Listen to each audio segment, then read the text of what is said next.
We are good to go, Brian. 1 minute left.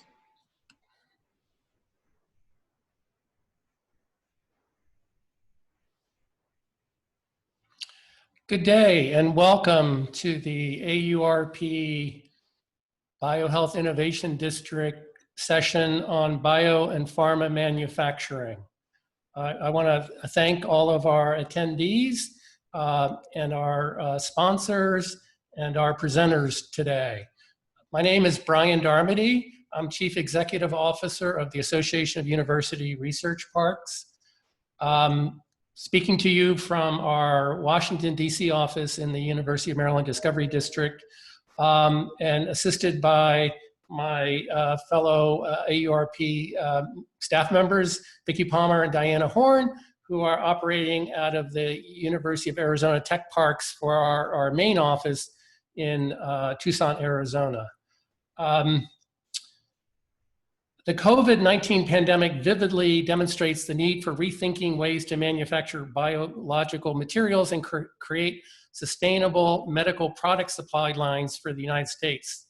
New program funding, new regulatory schemes, new community engagement are all solutions as we witness the renaissance of life science manufacturing in the US. Today, we're going to be talking about how regions, research parks, innovation districts, and companies and the federal government participate in the bio and pharma manufacturing renaissance. We'll talk about the best bio and pharma manufacturing practices, public policies, and programs to help the US respond to the COVID-19 pandemic and create a more resilient manufacturing infrastructure. Obviously, we're all watching anxiously for a new vaccine for the COVID-19 to be discovered and to run through the various regulatory issues that the FDA will confront. But then comes another issue, which is how do we manufacture enough vaccines to respond to the pandemic? At the same time, we also need to be manufacturing new antibiotics, new therapies for the various illnesses that affect us. With almost 8 billion people worldwide and more than 300 million in the US, vaccine production, because the way medicines are produced, it's not like producing automobiles. It's not right yet the way you can create an assembly line. So this is going to be a major challenge for the United States and for the world. And we're going to hear from some folks that are addressing this in various ways. But before we get to that, next slide, I wanted to introduce our two co-chairs of this event, Rich Bendis and Mark Romney. Rich Bendis is President and CEO of BioHealth Innovation in the Maryland area. And with that, I'm going to ask Rich to give us some welcoming comments. Rich. Brian, thank you very much, and welcome to everybody that's joining this important conference on a very important topic. And, you know, one of the things that was in the header was, where do we go now? And I'm a little prejudiced, but where we go now is to the biohealth capital region, which is Maryland, DC, and Virginia, because it's become sort of the epicenter on research related to vaccines, diagnostics, and therapeutics related to COVID-19 and the pandemic we're currently in. And why do I say that? It's really over $4 billion of BARDA funding has come into our region over the last 4 months, going to companies like AstraZeneca, Emergent Biosolutions, Novavax, Altimmune, GSK, Qiagen, Catalent, and 33 other companies that are participating in how we deal with this pandemic that we're in today. In addition, you know, Johns Hopkins has got the leading tracker in the world tracking what's going on with COVID-19, and the University System of Maryland and its institutions are intimately involved as well.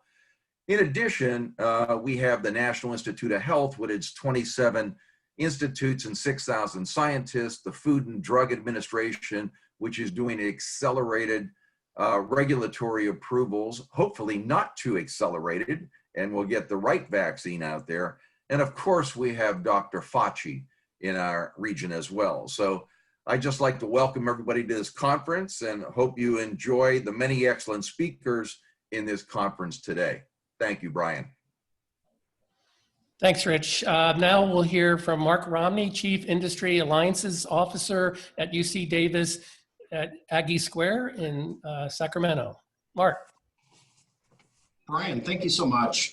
Again, welcome everybody to this conference. I think it's a timely topic and a critical topic to address.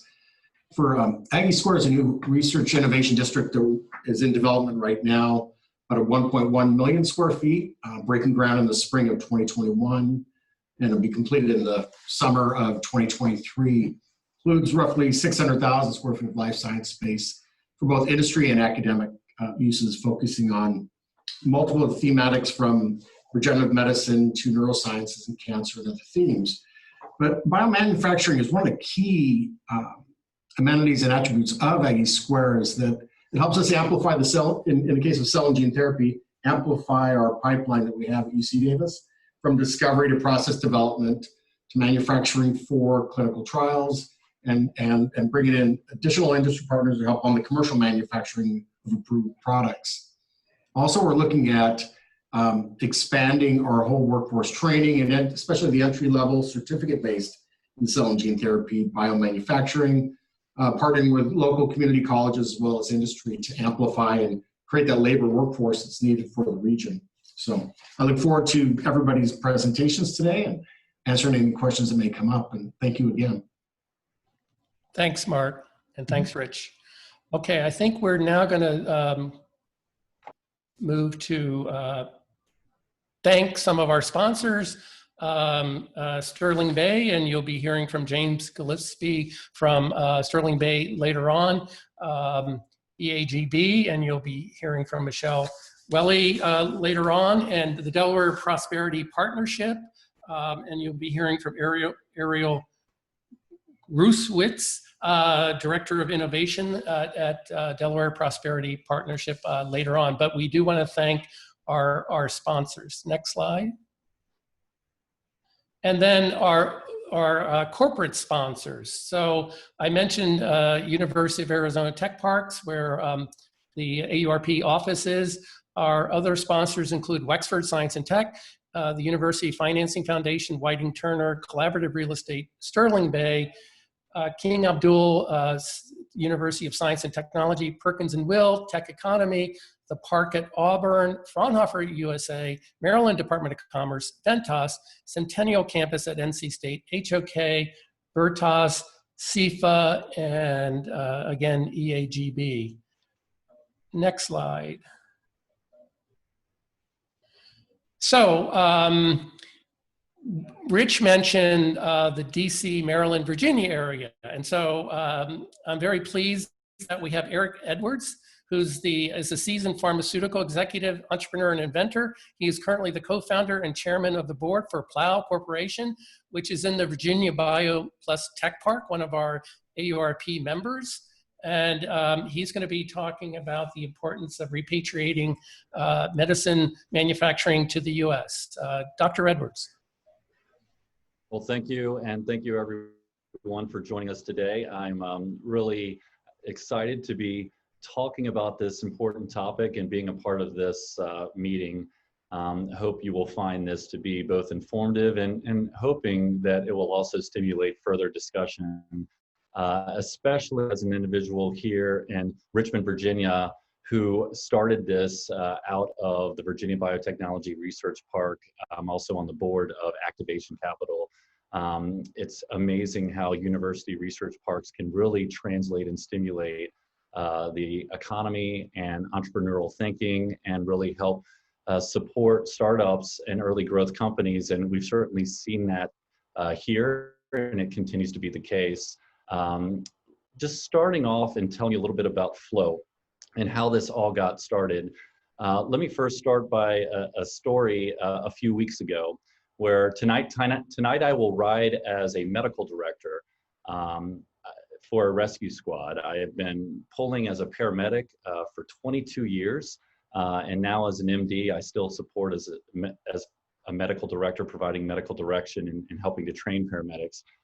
So I'm on an ambulance all night tonight, but a few weeks ago, I ran a call and it was for a cardiac arrest. And when we got all the equipment out and started with chest compressions and starting down our advanced cardiac life support algorithm, we started the IV, and the very first medicine I was supposed to be able to administer, I opened up our drug box, was epinephrine, but it wasn't there in the concentration of the form that we're supposed to have. It was in shortage. We ended up having to spend a couple of minutes taking a vial of a different concentration of epinephrine that is used for allergic emergencies or anaphylaxis, a 1 to 1,000 concentration, and diluting it and then drawing up multiple vials, putting them back in syringes, and wasting precious time in order to administer this potentially life-saving drug. That should not be happening in America. And that is the reason Flow is really working hard to bring back essential medicine manufacturing in this country based on the vulnerabilities that have been exposed as a part of the COVID-19 pandemic. Flow started the program over 18 months ago. I was working as a consultant on different projects, and we started working on drugs that were in shortage and trying to figure out how did all these drugs that are essential medicines in America go into shortage. We started working with Children's National Hospital on pediatric drug shortage programs, where even today, pharmacists are having to go into gray markets, walk into GNC vitamin stores to grab drugs, take them from an oral dosage form, recompound them into an injectable form to deliver them into neonates because they don't have the drug on hand that they need to treat certain chronic and acute conditions. And that's unacceptable. So we started looking into this and started framing out the problem and trying to understand how could this occur in this country? What was leading to this? We started building out a plan and a strategy. We met with the FDA, we met with other key government officials, and this was March of last year. And I linked up with Martin Van Trieste with Civica.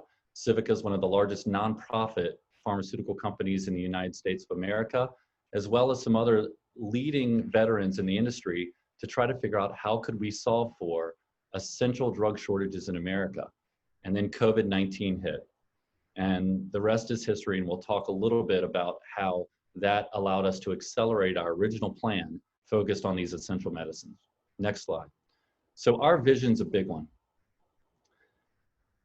And our vision is focused on trying to make sure that we make sure every human being has access to the medicines necessary to treat and conquer disease. The COVID-19 crisis amplified a vulnerability that has been around for quite some time. There's over 200 medicines on the FDA drug shortage list, and a lot of these are critical and crucial medicines that are used in the ICU and emergency room settings. A lot of them are injectable format, and many of them are used to treat hospitalized COVID-19 patients. So what we ended up doing was taking this list of essential medicines, and we were focusing on the pediatric ones, and then seeing that many of the same medicines were also issues with the adult ones, and coming up and formulating a strategy for how we can support a crucial rapid surge response to try to get these medicines made. Next slide. And so in the year 2000, for certain essential medicines, we're talking about a list of 50 or so, 70% of them were made here in the United States. And specifically, I'm talking about the critical inputs to these medicines. So the key starting materials, the precursor chemicals, or the active pharmaceutical ingredients, in addition to the finished dosage forms. The APIs, 70% were made here. Next slide. But that trend has been reversed. And now 80% of the APIs are produced abroad for some of the most essential medicines necessary to sustain life and conquer disease in this country. Most of them occurring from China or India. Next slide. So the problem is that the US has now become dependent on foreign sources for the supply of our most essential medicines. Again, for our precursor chemicals and key starting materials, 95% of these certain essential medicines, many of them injectable, are made by foreign countries. 80% of the API, and even 40% of our finished dosage forms. This is a huge concern. In March of this year, India, the country, shut down export of 26 essential active pharmaceutical ingredients. They didn't let any pharmaceutical manufacturer export them and hold them for themselves. That could happen at any time for any reason. So whether you're talking about a natural disaster, you're talking about a trade dispute, war, or a pandemic or public health emergency such as COVID-19, it is critical that a country has access to manufacturing resiliency for its most essential medications. So Flo always says we're not against a global supply chain. We're just for having access to an end-to-end supply chain for our most critical medicines in this country. Next slide. So that's why we were founded. We were founded to reliably supply affordable, high-quality, essential medicines through US-based advanced manufacturing processes. That is our mission, and we've already talked about our vision, which is to make sure every human being has access to these essential medicines necessary to sustain life and conquer disease. We incorporate a novel approach to help reduce cost and drive yields, and that is driven by continuous manufacturing, continuous flow chemistry to be specific. We partnered with VCU, who's right in the Biotechnology Research Park, Biotech 8, and our co-founder, Dr. Frank Gupton, has been working for over 3 years building the Medicines for All Institute, focused on advanced manufacturing process development for active pharmaceutical ingredients. He was funded with about $40 million from the Bill and Melinda Gates Foundation to look into new chemistry and new routes and new processes for manufacturing essential medicine active pharmaceutical ingredients. He had completed 5 processes, and the very first ones he was showing an average cost savings of up to 40%. And this is very unique. There's some individuals working on continuous manufacturing, but they work on it from changing the chemistry to allow from batch to go into continuous.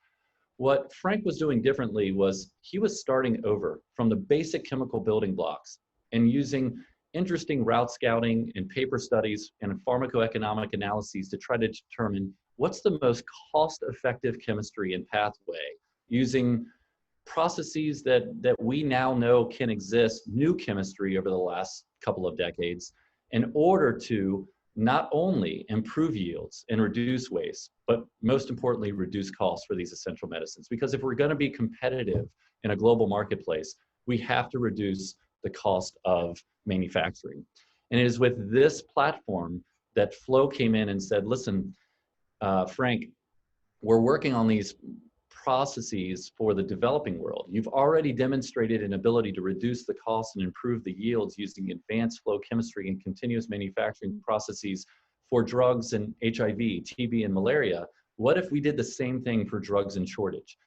What if we did the same thing for some of these drugs where there have been very little profit, very little margin, and they've been outsourced to foreign countries?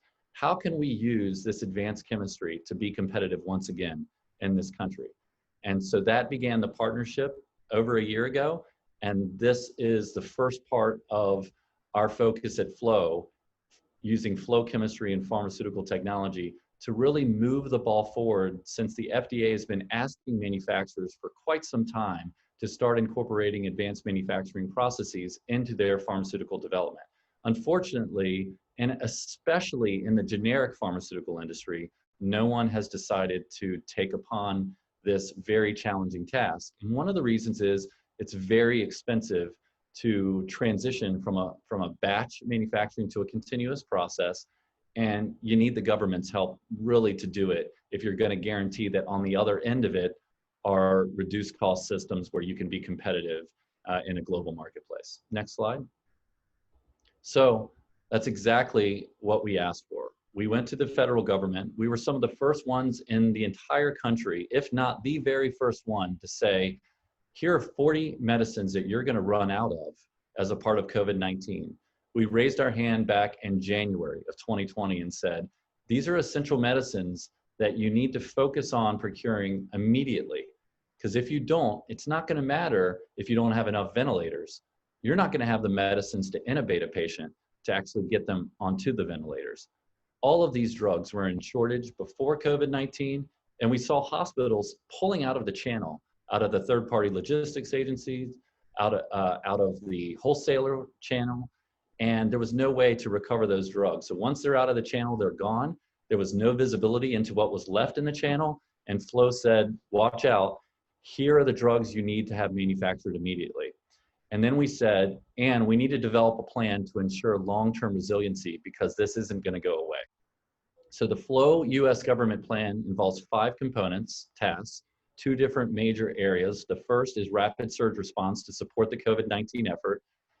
And the second is development of a US-based advanced manufacturing infrastructure end-to-end right here in the United States of America. Next slide. So first on the rapid surge response, we have now delivered millions of doses of critical COVID-19 essential medicines to the Strategic National Stockpile and have started multiple vulnerable active pharmaceutical ingredients right here on US soil. For example, one of the active pharmaceutical ingredient programs that we began working on immediately upon receipt of government funding was an active pharmaceutical ingredient that was only made in one location in the entire world. In that location was in a COVID containment zone where the entire plant had been shut down, leaving us with just weeks left of a supply of this critical medicine used for the ICU and COVID-19 patients. And you'll notice I'm speaking vaguely about critical medicines because we aren't divulging the medicines we're working on as a matter of national public health security. The BARDA team, HHS, and others have already had cybersecurity threats, not only for vaccine programs, but other R&D programs such as the FLOW program. And so we are not gonna be speaking specifically on which drugs we're developing, but I can tell you that they're all essential medicines or medical countermeasures that were extremely vulnerable in drug shortage and for which it makes complete sense to have the United States have its own resilient, redundant supply right here, domestically manufactured. So we got this one API program started and we've had several more since then. We delivered millions of doses to the Strategic National Stockpile, and all of this was to try to achieve rapid surge response to support the COVID-19 efforts. Next slide. Another component, which is quite unique and has never been done in America, is Flo proposed that our country is doing it all wrong when it comes to the Strategic National stockpiling of essential medicines, especially sterile injectable products. The problem is sterile injectable drugs are unfortunately drugs that have short shelf lives. Some of them have 12 months, 18 months, and therefore our country wastes millions, tens of millions of dollars, if not hundreds of millions each year with obsolescence issues where these drugs expire and then they have to be thrown out. So Flo proposed to the United States government that they should be thinking about this differently, that they should be thinking about this like the Strategic Petroleum Reserve. So we proposed a Strategic Active Pharmaceutical Ingredient Reserve, or SAPR, that would store the most significant and essential medicine ingredients, APIs, and key starting materials to ensure supply chain resiliency. And then using a vendor managed inventory approach and on-demand conversion approach, we would partner with certain ANDA providers, individuals who already have approval, and 503B outsourcing compounding pharmacy providers during public health emergencies to rapidly convert API on demand using the highest quality systems and a very transparent supply chain management approach so that you wouldn't have to store in the SNS more product than what the channel needs. And this is something where Flo is building the first SAPR facility and is standing up the quality system to operationalize this important program for the United States of America as a part of this government program. Next slide. And then finally, Flo will domestically manufacture not only the APIs, but we're talking about all the critical inputs into the APIs and into the finished dosage form. So you will be hearing news soon regarding our progress in that area, but the idea around this was for our most essential vulnerable medicines, let's have and ensure domestic resiliency for the health and well-being of all of our families. Next slide. The other important component is it's one thing to have support from the federal government that allows us to get COVID-19 medications into the Strategic National Stockpile, manufacture APIs that are extremely vulnerable. and even build critical infrastructure end to end here in the United States of America. And that end to end infrastructure involves multiple manufacturing facilities that support continuous and batch manufacturing, multiple R&D facilities. For example, in Medicines for All, it's about a $50 million continuous R&D lab, and we're going to be expanding that significantly with this government funding. So it's not just about R&D funding in this research park and translating that into a cGMP operating environment. It's also not only about doing so because we believe that the United States should have supply chain resiliency for these essential medicines. It's also important that the federal government, in a bipartisan, bicameral manner, also understands the national public health security implications of this program. And we have seen exactly that. So policy is driving change in multiple areas. We had an executive order recently released that is a Buy American executive order that really changes the way that Buy American is defined and really drives forward policy changes all the way from FDA prioritization to even the VA and DoD procurement side for these essential medicines. There's multiple other bills that are bipartisan, bicameral, as you see here, that are being introduced from the House and Senate side. And I think that you're going to continue to see that regardless of what happens in the election in November, whether it is a Trump administration or a Biden administration, both have raised their hand and said, we need to support manufacturing resiliency and we need to support critical infrastructure for certain medical supplies and essential medicines right here at home domestically. Next slide. The executive order I spoke about does a few things. It maximizes domestic production and procurement, identifies vulnerabilities in the supply chain, streamlines the regulatory requirements as discussed, prioritizes specifically essential medicines, which are the ones we're focusing on, medical countermeasures, which is what we're also focusing on, and critical inputs such as the key starting materials and API. And then obviously there's reporting requirements as well.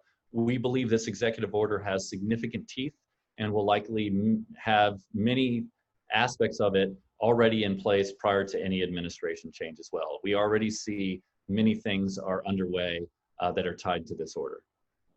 Next slide. So what can we do from a university research park perspective to leverage this trend and really support it? There is a manufacturing renaissance upon us right now, especially for advanced manufacturing. And it provides an opportunity to reevaluate the role of a university research park in attracting and supporting entrepreneurial talent and innovative biopharmaceutical manufacturing companies. I can tell you right now with the FLOW program, we're attracting 3 or 4 additional companies to co-locate with us that are tangential and help support some of the efforts that we have. These might be, for example, equipment manufacturers or analytical service providers. So a made in American bipartisan push really can provide new focused areas for research parks. Whether it's advanced manufacturing technology providers, R&D, manufacturing service providers, quality system providers, equipment developers, and analytical tool providers, they're all linked in to this massive initiative.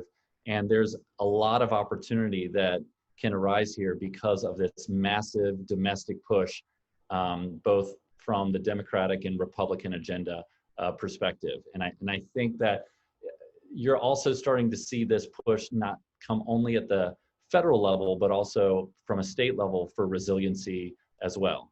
So research parks should continue to partner with universities to nurture the talent pool for advanced manufacturing as well. That's one thing that the research parks do very, very well.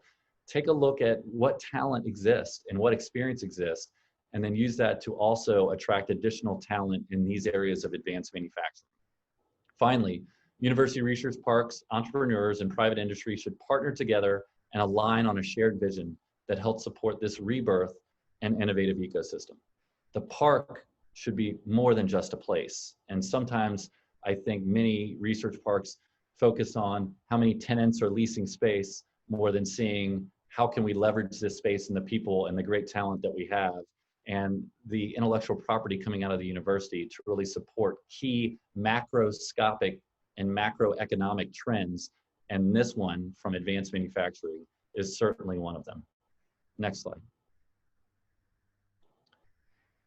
So in summary, we are so blessed and fortunate to be playing a part in this solution.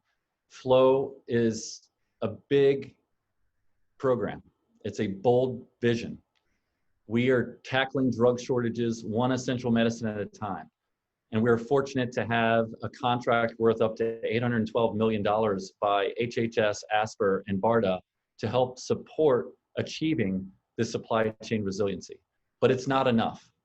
We're only one company, and I will tell you that the issues around advanced manufacturing, essential medicine manufacturing, and trying to bring back domestic manufacturing capacity here, we have a long way to go, and there's room for 20 to 30 flow type programs out there in order to really make a dent, and unfortunately what we have lost over the past several decades.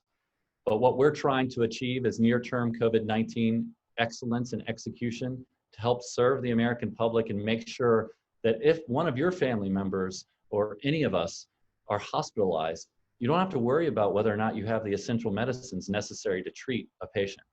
Additionally, we're building an end-to-end capacity from key starting material to API to finished dosage form. We're executing on that as well.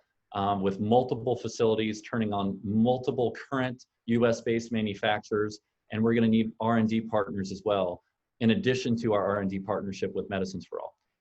Our goal is to reduce the risk of pharmaceutical shortages, especially for key generics and medical countermeasures, improve pharmaceutical quality, integrate an entire existing supply chain, and then level the playing field for essential medicine manufacturing and affordability through not only proven advanced manufacturing platforms with continuous manufacturing and other platforms, but also reimagining what the pharmaceutical distribution system should look like for these key essential medicines. And there will be more to come on that. But thank you very much for your time. Hopefully this has been helpful to kick us off here, and looking forward to following up with you all and having you all follow the FLOW program as a part of this key initiative to ensure supply chain resiliency in this country for some of our nation's most important medicines. Great. Thank you, Eric, for a fantastic story. Thank you, and thanks to Flo for being there to help address some of the immediate issues, but more importantly, the strategic issues. And in AURP, our tagline is creating communities of innovation. So I very much appreciate your comment that it's more than just the real estate. It's really about building these communities of innovation to address certain issues. We have time for one quick question. Michelle has asked about advanced manufacturing industry 4.0. When we talk about traditional manufacturing, the digitization, incorporating AI, data science into design, production, and distribution of goods, is that in pharma manufacturing? Does advanced manufacturing refer to the same kind of transition, or is it more complicated than that? I would say it involves multiple areas and items. Specifically for the FLOW program, we're focused on innovation and advanced manufacturing process development in 3 specific areas. Number 1 is novel advanced chemistry and flow chemistry process development, which has been applied in the commodity chemical space for decades, but unfortunately has not been translated and applied with significant effort in the pharmaceutical arena. In fact, there's only been a handful of drugs to be approved using continuous advanced manufacturing process development. So number 1, it's applying advanced continuous development to the chemistry and the manufacturing side. And that will improve quality. You don't have to do sampling from each batch. You're looking real time into how the quality of your process is being run. There's a lot of innovation that occurs on just the development of systems to monitor those quality parameters, but it is the future for sure, and we're playing a role in that significantly on the active pharmaceutical ingredient side, but also in the finished dosage form arena. The second is advanced manufacturing sometimes also has to do with 3D printing. and some of these other interesting manufacturing techniques. We're not engaged with that, but we know other companies are. But one of the second things we're doing is the end-to-end data and analytics connection from the time an innovation program and the R&D side is built to moving that data, moving that centralized system and intelligence through all the way to when the drug is delivered to the patient. That end-to-end connectivity does not currently exist. It's very much fragmented. And we're going to be looking to build something that's quite unique in that arena.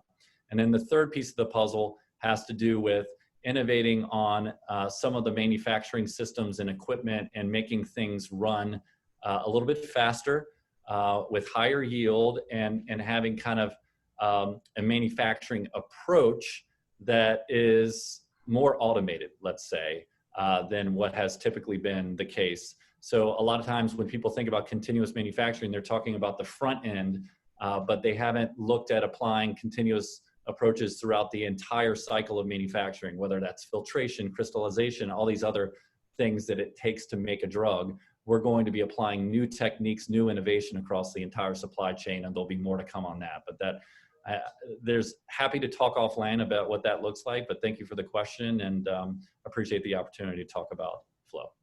Great. Well, thank you, Eric. That was fascinating, and I appreciate the work you're doing there at VCU Biopark.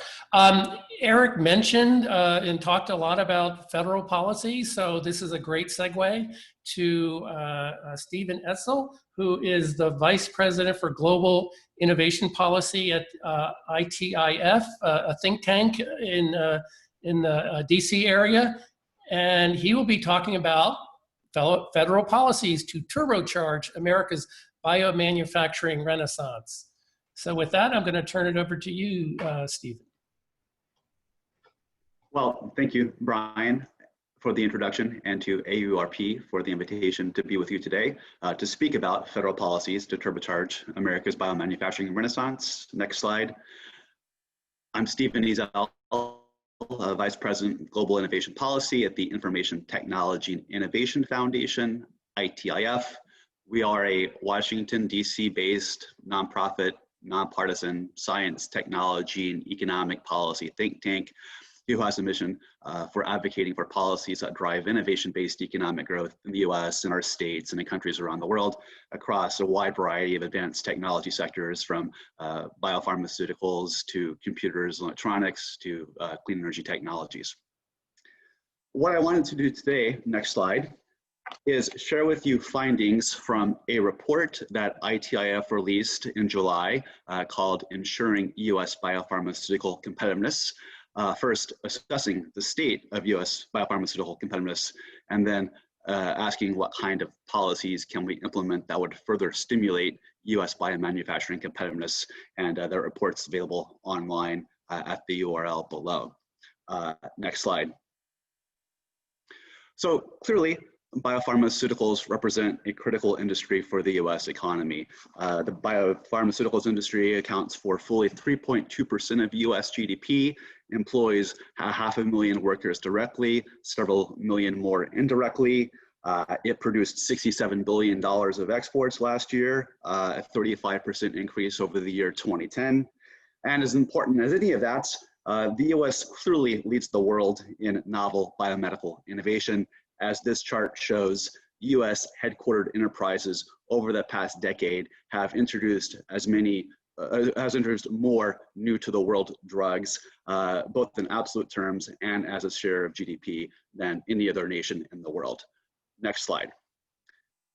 But while the US is doing very well at biopharmaceutical innovation, we are perhaps not doing as well on the manufacturing side. In fact, from 2009 to 2018, real value added in pharmaceuticals and medicines manufacturing fell by nearly 1/3. And this suggests that while US biopharmaceutical producers have increased their revenues and have innovated, we may be becoming more reliant on importing more foreign inputs. Essentially, we're not manufacturing as much as we used to relatively in the sector. Next slide. And part of the reason why is essentially that long-range labor productivity in the pharmaceutical and medicines manufacturing sector actually fell by 0.8% annually from 1987 to 2019. Over this period, America's pharmaceuticals and medicines manufacturing sector had lower labor productivity than any other manufacturing industry in the United States, as this chart shows. Next slide. Collectively, the faltering biopharmaceuticals manufacturing in the United States has led to a worsening of our terms of trade in the sector. In fact, the United States has gone from a $16 billion trade deficit in pharmaceuticals in the year 2010 to a trade deficit of $77 billion in 2019. Certainly there are factors at play like corporate inversions, the fact that other countries aren't paying their fair share of the price for novel medicines, but less manufacturing has led to lower exports, lower terms of trade. Next slide. And this has contributed, if we can see the next slide, thank you, to an erosion of the US share of value added in the global pharmaceutical sector. In fact, if we can move a couple slides, if we can move one slide back, I think we advanced once too far. Thank you. Slide 35 here. Next slide, please.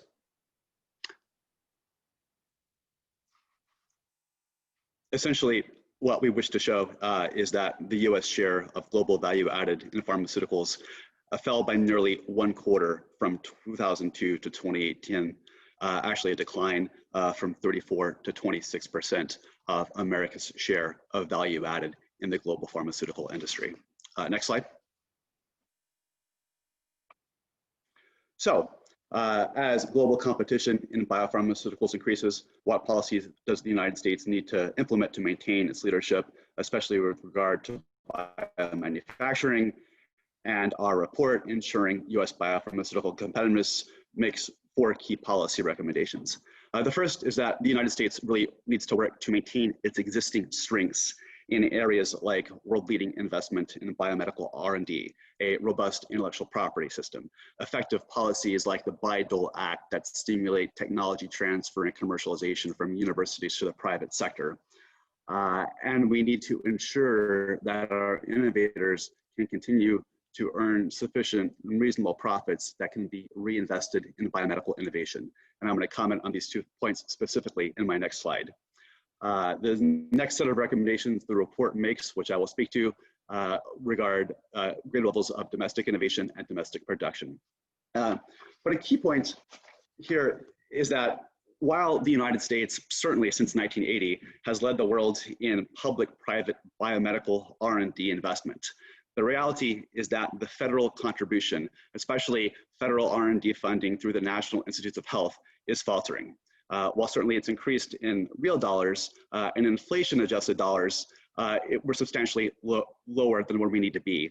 In fact, to restore federal funding to the NIH as a share of GDP to where it was in the year 2003, Congress would need to and should invest at least $11.6 billion more annually in NIH funding. Now, this challenge actually pervades the entire federal research enterprise. In fact, to restore America's overall federal investment in R&D as a share of GDP that we achieved in the 1980s, we'd have to invest a total of $100 billion more a year. Now, against this backdrop, it's actually quite concerning that the Trump administration's FY 2021 budget, now this was released in February before the coronavirus hit, but actually called for a 7% reduction in NIH funding in nominal terms. We need to move away from this. We need to increase funding for federal research, especially through NIH. And in this regard, it is quite promising that if you look at the Endless Frontiers legislation that's being proposed in Congress now, Senator Schumer calls for a $100 billion package to restore federal funding. Biden's campaign plan calls for $300 billion over 5 years for a range of technology industries. And even the Trump administration's new Industries of the Future initiative, just released as part of their campaign, identifies biotech as one of key 5 tech areas for increased funding in the future. However it happens, the congressional administration and the Congress and the administration need to increase federal funding for R&D. Next slide.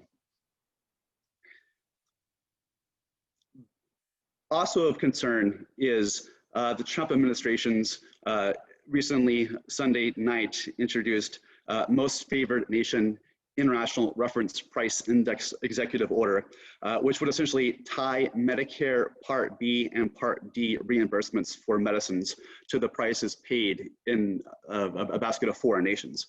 And this is concerning because the reality is that there does in fact exist a high degree, almost one-to-one correlation between pharmaceutical sales revenues and R&D expenditures. Life sciences companies especially depend on the ability to earn profits from one generation of biomedical innovation to fund investment in the next. And that's why researchers find that every $2.5 billion of additional revenues for a life sciences company actually leads to a new drug approval. And that's why the Congressional Budget Office, the CBO, has found that price controls would reduce the number of new drugs by at least 3 to 5% over the coming decade. That was when they looked at HR 3, and a new study found that the International Price Reference Index, as now introduced through the Trump administration's executive order, is likely to lead to an overall reduction of US private sector biomedical R&D by 5 to 10% on average, with some companies expected to reduce their R&D investments by up to 23%.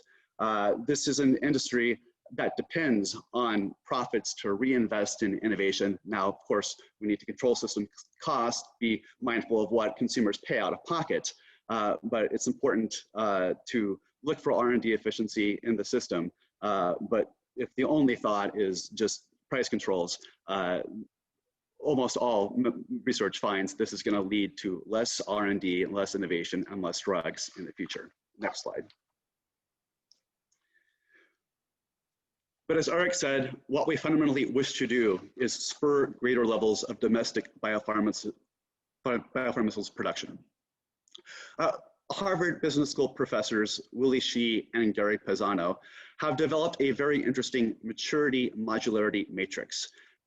What this is intended to do is kind of explain how companies in the past have made decisions about whether to offshore production or to keep it in the United States. And what they argue is that companies look at the extent to which a product or technology is mature, the technologies used to make it mature, or are they evolving, and what is the extent to which the information about our product's design and its manufacturing process are intrinsically linked. And so they argue that in industries with mature production processes and low modularity, companies have thought that offshoring to lower production cost environments has made good business sense. And they put products like APIs and generic drugs and others like consumer electronics in this category. In contrast, when we look at biologics innovation, production processes are not mature, and there exists an inherent linkage between the product and its manufacturing process, suggesting that to the extent policy can support greater levels of biologics and novel biopharmaceuticals innovation, manufacturing thereof is more likely to happen in the United States. And that's why, for instance, one study which modeled the cost of producing CAR-T biotech therapies in 4 locations, including 2 low-cost nations, found that even though labor costs were higher in the United States, the differences in total cost of production were relatively small, especially when you consider automated manufacturing technologies in the United States. Next slide. But the key point of this is that if we wish to increase domestic manufacturing, whether of innovative drugs, generic drugs, or APIs in the United States, this country, as Eric said, needs to focus much more on biopharmaceuticals process manufacturing, and companies need the assistance of government to do this. This is important because a wonderful study by W. Nicholson Price out of the Boston College Law Review called Making Do and Making Drugs, Innovation Policy in Pharmaceuticals Manufacturing finds that modern biomanufacturing techniques could eliminate as much as $50 billion in annual production cost, making the US a much more effective production environment. As Eric talked about, and as Drew ND of the Stanford University Bioengineering School addresses, there's a number of new bio-based manufacturing processes that can enable the biosynthesis of APIs through novel bio-brewing-based processes. And so the US should really commit to trying to disrupt the currently internationally or systemically dominant batch flow manufacturing processes used to make APIs and other generic drugs with these types of continuous flow manufacturing processes that Eric has addressed. This could really significantly increase the resilience of our supply chain for small molecule generic drugs. And it's notable that DARPA has funded a new flexible miniaturized manufacturing platform for producing multiple APIs from these shelf-stable precursors. Next slide. Beyond that, there's a number of specific policies the federal government could implement to further address US biopharmaceuticals manufacturing competitiveness. Certainly, we're going to hear this afternoon about the great work being done at NIMBLE, the National Institute for Innovation in Manufacturing Biopharmaceuticals. As ITIF has argued, it's critically important that the government sustain federal funding. Now it can be a lower share, like 5 to 10% of institute funding, but there's a public interest in what these manufacturing USA institutes like NIMBLE produce. And the government should continue to invest in this going forward. No other nation in the world with similar university industry government pre-competitive research centers sunsets their funding for successful centers. We could introduce a new institute supporting continuous process biomanufacturing. We need to fund the National Science Foundation to further expand the number of IUCRCs, university industry research centers that are working on biopharmaceutical production technologies. A good example here is the Novartis MIT Center for Continuous Manufacturing, which has launched a partnership to develop continuous production technologies. Congress could increase funding for the NSF's engineering division, especially the chemical process systems cluster and the engineering, biology, and health cluster. And we should also consider developing an SRC, or Semiconductor Research Corporation, equivalent for America's biopharmaceuticals industry. Innovation in the semiconductor industry has long been driven by companies coming together to develop technology roadmaps, doing pre-competitive research. And we could think about doing this for America's biotechnology sector as well.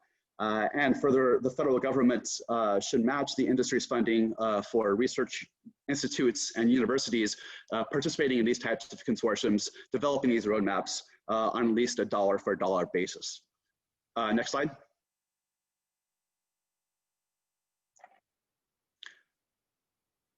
Incentives, of course, are important to drive desired behavior of corporations.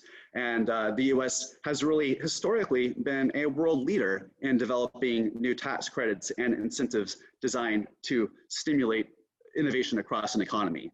The United States was the first country in the world in the year 1981 to introduce an R&D tax credit. But today, as ITIF found in a report released last week, in fact, the United States has now fallen to 34th among the 39 OECD countries in terms of R&D tax credit generosity. We need to increase the R&D tax credit. We should at least double the ASC, or alternative simplified credit. We could introduce a collaborative R&D tax credit. At least 24 nations around the world now offer a flat R&D tax credit when companies are investing in university research. We actually have this in the federal tax code. There's a flat 20% tax credit for energy investments, but we should make it a flat 20% collaborative R&D tax credit in any sector of the economy. We could establish an investment tax credit for new US manufacturing facilities, such as a credit for all investments in excess of 75% of a rolling 5-year base. One thing which was included in the CHIPS Act, this is recently introduced congressional legislation to support American competitiveness in the semiconductor sector. But the CHIPS Act actually had a $5 billion federal fund, which would go to match state investments to attract semiconductor manufacturing plants. And that was done to try and kind of level set against international competitors that are offering very generous credits and incentives to attract semiconductor manufacturing plants. But we could consider doing this for America's life sciences sector and provide, say, a $5 billion fund, which would be used to match state level incentives to encourage new biomedical production facilities coming to their states. We should restore the biopharmaceutical production tax credit for Puerto Rico, Section 936 of the tax code, which was so important in attracting biopharmaceutical manufacturing to that territory for so many years.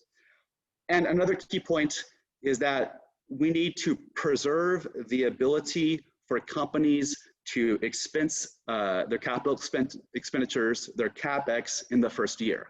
Now Congress included that as part of its 2018 corporate tax reform legislation, although it's set to expire in 2022. But that's been a powerful mechanism to encourage greater levels of US new plant and equipment and manufacturing. Very important that we get our tax code right, both so our life sciences companies can effectively compete internationally, but so that we can use it to stimulate greater levels of manufacturing in the United States. Next slide. Of course, it's also important to think holistically about the entire ecosystem that underpins American biomanufacturing competitiveness. A recent study by Isabelle Rivera and Cassandra Roy for Molecular Therapy wrote, quote, the lack of a biomanufacturing workforce in the United States that is well-trained in current good manufacturing procedures and analytics, and that can populate clinical and industrial manufacturer settings is seriously hampering the progress and translation of cell therapies in America. Significant investment in developing such a workforce, both at the level of 2-year community or technical colleges and 4-year universities, is critically needed. So accordingly, our report calls for several steps Congress could take in this regard. We should expand federal funding for the Manufacturing Engineering Education Grant Program, which is a program stood up at the Department of Defense 2 years ago to encourage university investment in its engineering programs and to graduate more engineers out of US universities that have industry relevant skills. We can increase funding for the NSF's Advanced Technical Education Program, and Congress should ask the Department of Defense to develop a competition for biomedical manufacturing programs to establish more of them. Next slide. Several broad additional policy recommendations to mention. If the United States is serious about maintaining leadership in this critical, fiercely globally contested sector of the economy, we really need to articulate and renew on a regular 2-year basis a clear national biopharmaceutical competitiveness strategy that's designed to ensure that America continues to be the world leader in biopharmaceutical innovation and manufacturing. ITIF certainly agrees with congressional calls to conduct a comprehensive pharmaceuticals medical goods supply chain review so we can identify critical dependencies, as Eric, as Phil have done, and ensure from both an economic and a national security perspective that we can, in fact, manufacture the critical medical goods and supplies that we need in the United States. And we should also recognize that regulatory reforms may be needed, as many of the current FDA regulations have been developed according to traditional kind of batch manufacturing approaches. As Eric said, we've only had a few of these drugs that have been developed and approved through these new types of continuous flow manufacturing technologies. So there's going to need to be close alignment between Congress and the FDA to ensure that we're getting the regulatory environment right so we can get approval of the new drugs and APIs coming out of these processes. And finally, last slide. As ITIF wrote in a report called Faulty Prescription, Why a Buy American Approach for Drugs and Medical Products is the Wrong Solution. We completely agree that we want to get as much of this manufacturing back into the United States as possible, but we need to use an innovation, not a compulsion strategy.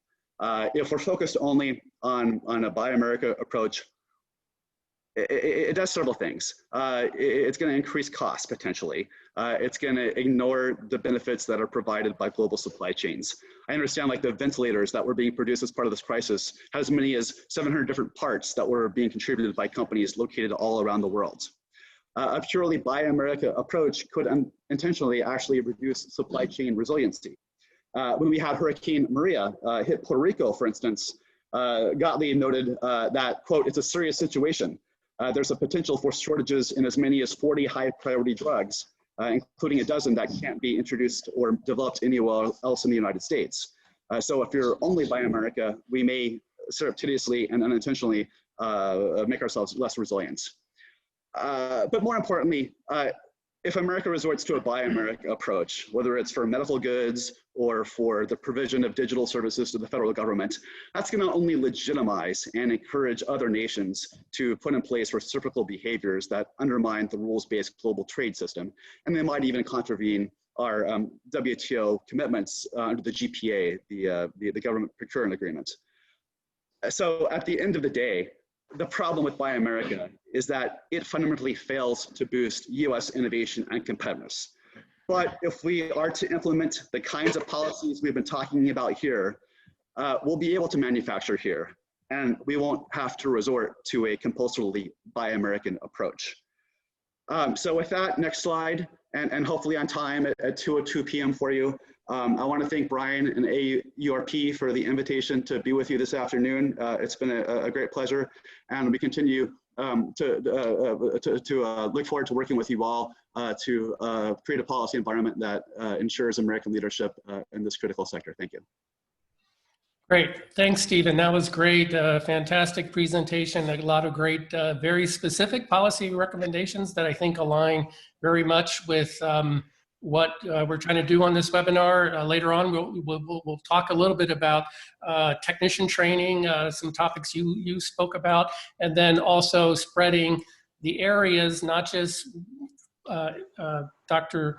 Edwards mentioned we need 20 plows across the country. So our next session is going to be the growing business of bio and pharma manufacturing. Where is it taking place? And to introduce our speaker, we will have James Gillespie, Director of Scientific Strategies at Sterling Bay, introduce our next speaker. And Sterling Bay is a proud sponsor of AURP. With that, I'm going to turn it over to James. Great, thank you, Brian. Hello, everyone.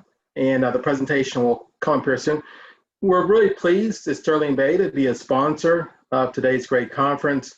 I just want to present a brief overview of the company. And this will be mercifully short because they've given me 3 minutes. And so this will be up in 1 second. So as Brian mentioned, Dr. James Gillespie, Director of Strategic Strategies at Sterling Bay. Next. Sterling Bay is an innovative real estate development and investment company. Certainly we love to build. We're very good at it.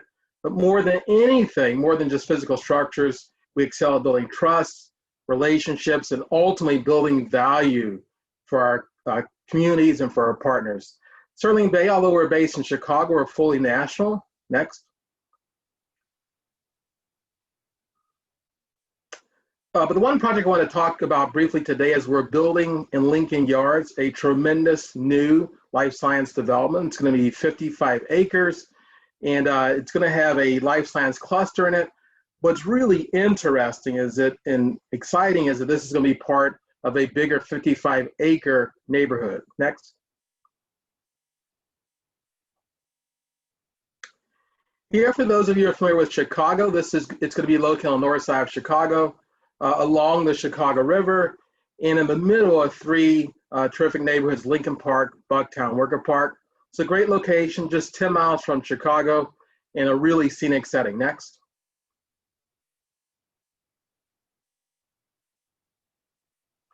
Okay, here's the aerial view, total of 55 acres, including 21 acres of parkland. It's going to be a tremendous live, work, play space.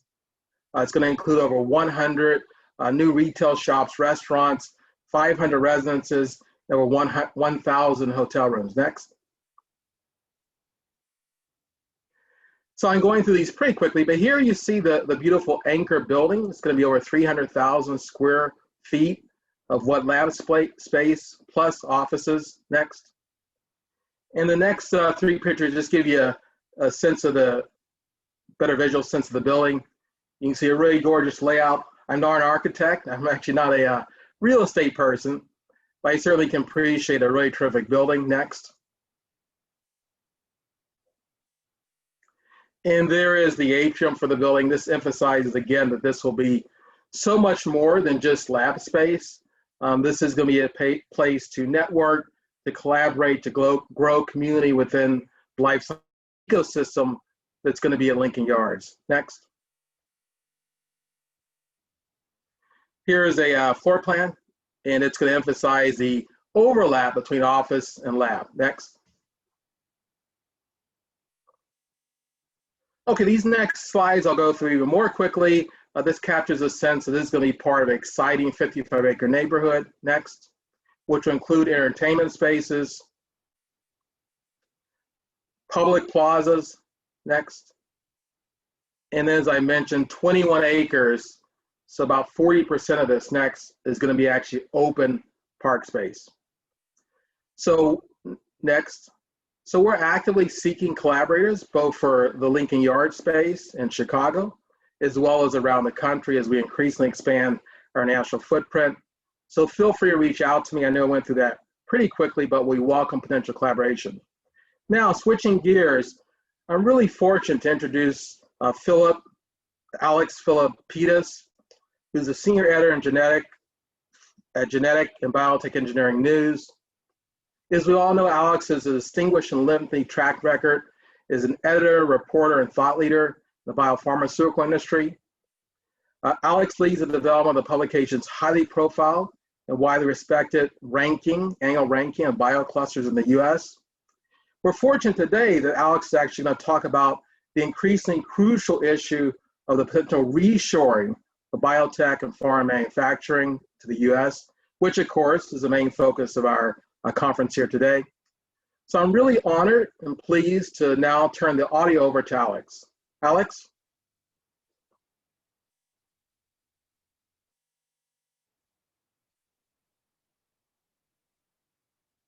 Alex, you're on mute. Alex. We'll get that going. Okay, if everybody can hear me, there we go. Thanks, James, for your kind introduction, and thanks, Brian and everyone at AURP for the honor of inviting me to address today's conference. Much appreciated. Next slide, please. I write and report for GEN, Genetic Engineering and Biotechnology News. GEN was launched in 1981 by Mary Ann Liebert, whose eponymous company publishes GEN and 80 medical journals, as the first publication devoted exclusively to biotech. GEN delivers critical, high-quality reporting in 6 specialty topics or pillars of cancer, drug discovery, omics, translational medicine, genome editing, and bioprocessing. Next slide, please. I'll begin by sharing some numbers about the US biotech and pharma industry from Pharma, Pharmaceutical Research and Manufacturers of America. The industry generates more than $1 trillion in output and has more than 811,000 direct jobs, supporting more than 4 million US jobs. More than $27 billion in new manufacturing investment is planned by biotech and pharma companies. Next slide, please. According to Pharma and the U.S. Bureau of Labor Statistics, the U.S. has more than 1,300 biomanufacturing facilities nationwide and almost 308,000 biopharma manufacturing jobs. That's more than a third of the total industry. Of those biopharma manufacturing jobs, 2/3 are in a single NAICS code category of pharmaceutical processing. As of July, that stood at 214,200 jobs. And those folks in biopharma manufacturing earn an average salary of just over $115,000 a year, which is more than double the average for all jobs across the overall economy, and almost double that for all manufacturing jobs. Next slide. Let's take a deeper dive into biomanufacturing. Next slide. While overall biopharma activity is pretty well concentrated in about a dozen regions, those clusters most of us know in Gen ranks, biomanufacturing activity is more spread out across the country. Overall, 44 states, DC and Puerto Rico have at least one facility, with 37 states and Puerto Rico having at least 5 or more facilities. The states that are darkest have the greatest number of facilities on the map. Next slide, please. Earlier this year, Site Selection magazine counted the number of facilities built by the 10 largest pharmas and 10 largest biotechs since 2015. Now, 7 of the 10 top regions around the world were in the United States. The other 3 were Ireland, Singapore, and England. In the US, the largest number of new facilities was built in North Carolina, 14, with 6 in Durham, Chapel Hill, and 5 in Raleigh. You can see the other states in the top 5. Now, Massachusetts being 5th kind of struck me because they have the nation's largest cluster centered in Boston and Cambridge. And that explains why in June, the state industry group MassBio identified biomanufacturing as one of 4 key opportunities for future growth in a 5-year strategic plan report they came out with. Next slide, please. Now let's look at why biomanufacturing is where it is, summing up the factors that have driven the growth of biomanufacturing. Next slide. The most important factor is the availability of talent capable of carrying out biotech and pharma manufacturing. A couple of examples over the past year: in Lower Gwynedd, Pennsylvania, the Jefferson Institute for Bioprocessing last year opened as the first North American training institute to partner with Ireland's NIBRT to train scientists, engineers, and technicians based on GE Healthcare Flex Factory equipment.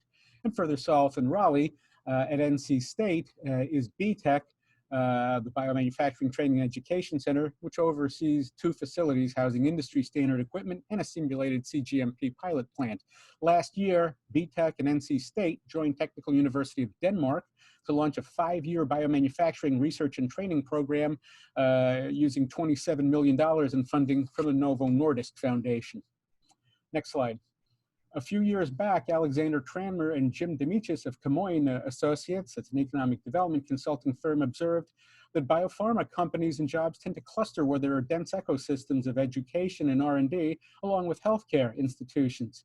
That's true not only for the largest US regional biopharma clusters, but for smaller ones like Indianapolis, where Eli Lilly late last year announced plans to invest $400 million in its manufacturing facilities at Lilly Technology Center. In June of this year, a subsidiary of Novartis called Advanced Accelerator Applications agreed to buy land at Purdue Research Park for a 50,000 square foot targeted radioligand therapy manufacturing plant. Next slide. A third key factor is support from state and local governments. Last year, Pfizer celebrated the start of a $500 million expansion of its gene therapy manufacturing facility in Sanford, North Carolina. Now, Pfizer got into gene therapy when they acquired Bamboo Therapeutics in 2016. The next year, Pfizer moved Bamboo from Chapel Hill to Sanford, a $100 million 40-job project, after receiving a $250,000 grant from the state One North Carolina Fund and a Lee County incentive of up to over $1.4 million over 5 years. In San Antonio, GenCure's biomanufacturing became operational this May. A year earlier, San Antonio City Council approved $5.7 million for the nonprofit Texas Research and Technology Foundation to renovate vacant buildings at the former Merchants Ice and Cold Storage site. Next slide. Next, we'll look at some recent factors driving the growth of biotech and pharma manufacturing. Next slide. The most obvious recent factor is the challenge posed by COVID-19. Next slide. The numbers tell a scary, sobering story, and they're still going up. Next slide. The pandemic has touched off a scramble among drug and vaccine developers, academic researchers, institutions, and governments to develop and manufacture therapies and partner on research in thousands of clinical trials. As of yesterday, clinicaltrials.gov counted 3,474 clinical trials in progress for COVID therapies. Developers have also expanded the capacity or reallocated existing capacity to COVID manufacturing. As of September 9th, the World Health Organization tallied 180 vaccines in development, of which 35 are in clinical trials. Those vaccines are among more than 300 drug and vaccine candidates being developed against COVID-19, according to Gen's own COVID-19 drug and vaccine tracker, which I compile and which is updated daily. Next slide, please. One example of a manufacturing project focused on COVID-19 is in College Station, Texas. Fujifilm Diosynth Biotechnologies operates the flexible biomanufacturing facility. Through a $265 million task order, the federal government reserved capacity for mass production of a COVID-19 vaccine, Novavax's NVX-CoV2373, through the end of 2021. That task order will also speed up a planned expansion there, because back in March, the company began adding cell culture and high throughput manufacturing suites and added multiple bioreactors with capacities of up to 2,000 liters to meet growing demand for gene therapy. Next slide, please. In Auburn, Alabama, SiO2 Materials Science is building a $163 million expansion to their manufacturing site to include a new molding facility. This after the company landed a government contract of $143 million to produce packaging, including vials, for storing COVID-19 vaccines once developed. The expansion will also help fulfill existing demand for vials and syringes for pharma companies and other entities and add space to the company's existing site. 220 jobs would be more than double the company's current workforce, which is 200. Most of them are Auburn University graduates and live locally in Lee County. Next slide. In Lenexa, Kansas, Thermo Fisher Scientific in August marked the opening of a $40 million facility focused on producing viral transport media, VTM, and said the site will continue to expand. The facility has created more than 300 new full-time jobs and added 120,000 square feet of manufacturing capacity. Thermo Fisher began the expansion after winning a federal contract in May to provide VTM for COVID-19 sample collection, and they've since ramped up production from 50,000 units a week to more than 8 million units per week. Next slide. COVID-19 is not the only factor driving growth of biotech and pharma manufacturing. We'll look at several other factors. Next slide. First is the rise of either bioprocessing 4.0 or industry 4.0, defined as the digital transformation of biologics manufacturing by applying data, predictive modeling, analytics, machine learning, artificial intelligence, automation, and technology. Stephen had talked about that a little bit, and so did Eric. But to achieve that, manufacturers and regulators will need to collaborate on how to achieve validation of projects. That's what Jim Neville of MilliporeSigma told Jen in a podcast we published in May. Next slide, please. Another important factor shaping biotech and pharma manufacturing is the change in treatment modalities. At a panel discussion last year, Barbara Esch of Boehringer Ingelheim was asked to identify the 3 most significant trends impacting biomanufacturing. One was the company's need for speed as they scramble to get treatments to market faster. The second is precision medicine, because the more fragmented the patient groups and markets become, the more they require similar or smaller scales and volumes compared with the days when pharma focused on blockbusters. The third trend was the commercialization of modalities beyond monoclonal antibodies. Next slide. One being cell and gene therapy. The Alliance for Regenerative Medicine counts more than 1,000 ongoing clinical trials in the field worldwide as of the end of the second quarter, of which nearly 100 were in phase 3. Darren Dasberg, a consultant previously at AstraZeneca, estimates that hundreds of facilities will be needed to manufacture the treatments that are in play now. And if you factor the plants needed to make viral vectors, that could exceed 1,000 facilities. A couple of examples, in Urbana, Maryland, Kite, a Gilead company, is building a 279,000 square foot manufacturing site for CAR T-cell therapies. Up to 800 jobs planned when that facility begins commercial manufacturing in 2022. That same year, a new manufacturing facility will be operational in Conroe, Texas by VGXI, which announced plans earlier this year to move within Texas from the Woodlands to Decent Technology Park. Next slide. RNA-based therapies, another treatment modality driving biomanufacturing growth. According to Pharma Intelligence, 431 RNA-based therapies were in development as of April. And it's a far cry from just 2 years ago when 69 RNA drugs were in development. 9 RNA therapies have been approved by the FDA, with another 5 awaiting word from the FDA and other regulators. That growth explains why Maravai Life Sciences and its parent TriLink Biotechnologies late last year completed a $50 million expansion and relocation with a new headquarters that contains 5 cGMP suites for TriLink, which makes highly modified nucleic acids. Next slide. During a roundtable last year by DCAP, the Drug, Chemical, and Associated Technologies Association, panelists identified 3 trends as reshaping biopharma production.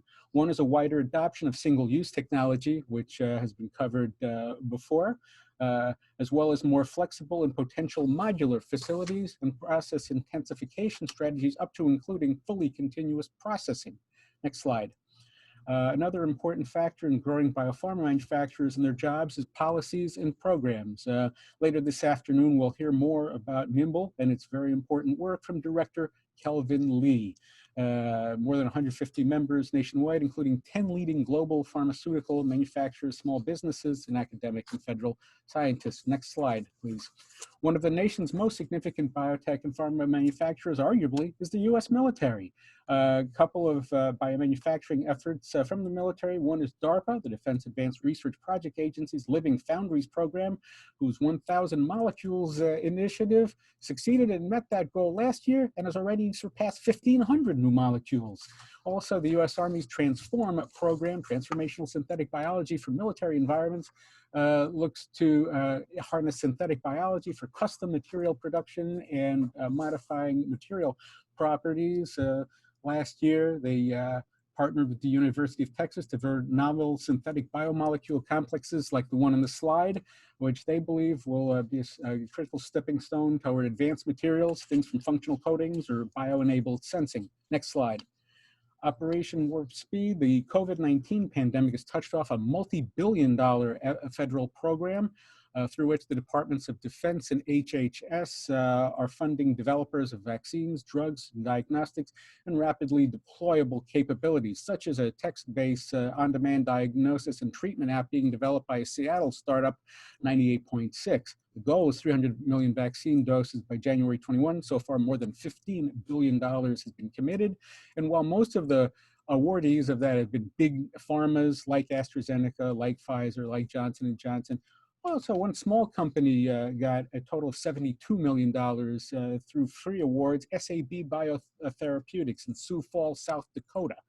And they are developing a COVID-19 antibody drug candidate, which was dosed in its first patient back in August. Next slide, actually, we'll skip the summing up, but it's a growing industry. So thanks for listening, and let's stay in touch.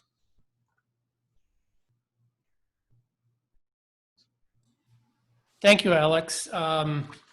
When they came up with the term warp speed, I was worried that you weren't going to get through the slides, but you certainly presented them at warp speed. So thank you very much. We're not going to have time for any questions, but I greatly appreciate that. We will try to have time at the very conclusion of the webinar, but that was great. It really demonstrates how bio-manufacturing and pharma manufacturing is really across the country.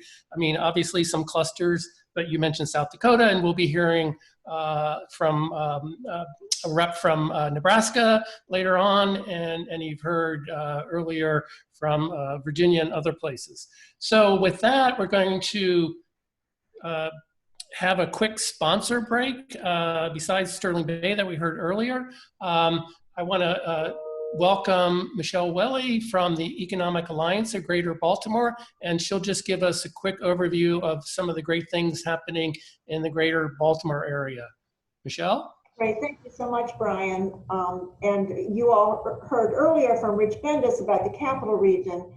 And while the greater Baltimore region includes Baltimore City and 6 of the surrounding counties, that's the makeup of the Economic Alliance of Greater Baltimore.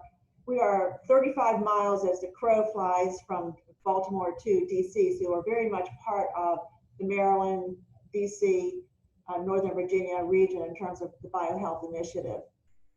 As I mentioned, we are 7 jurisdictions. Our board is made up of government, industry, and education, and our sole purpose is to elevate Baltimore as a world-class market in which to do business, live, learn, and invest. We are a marketing organization.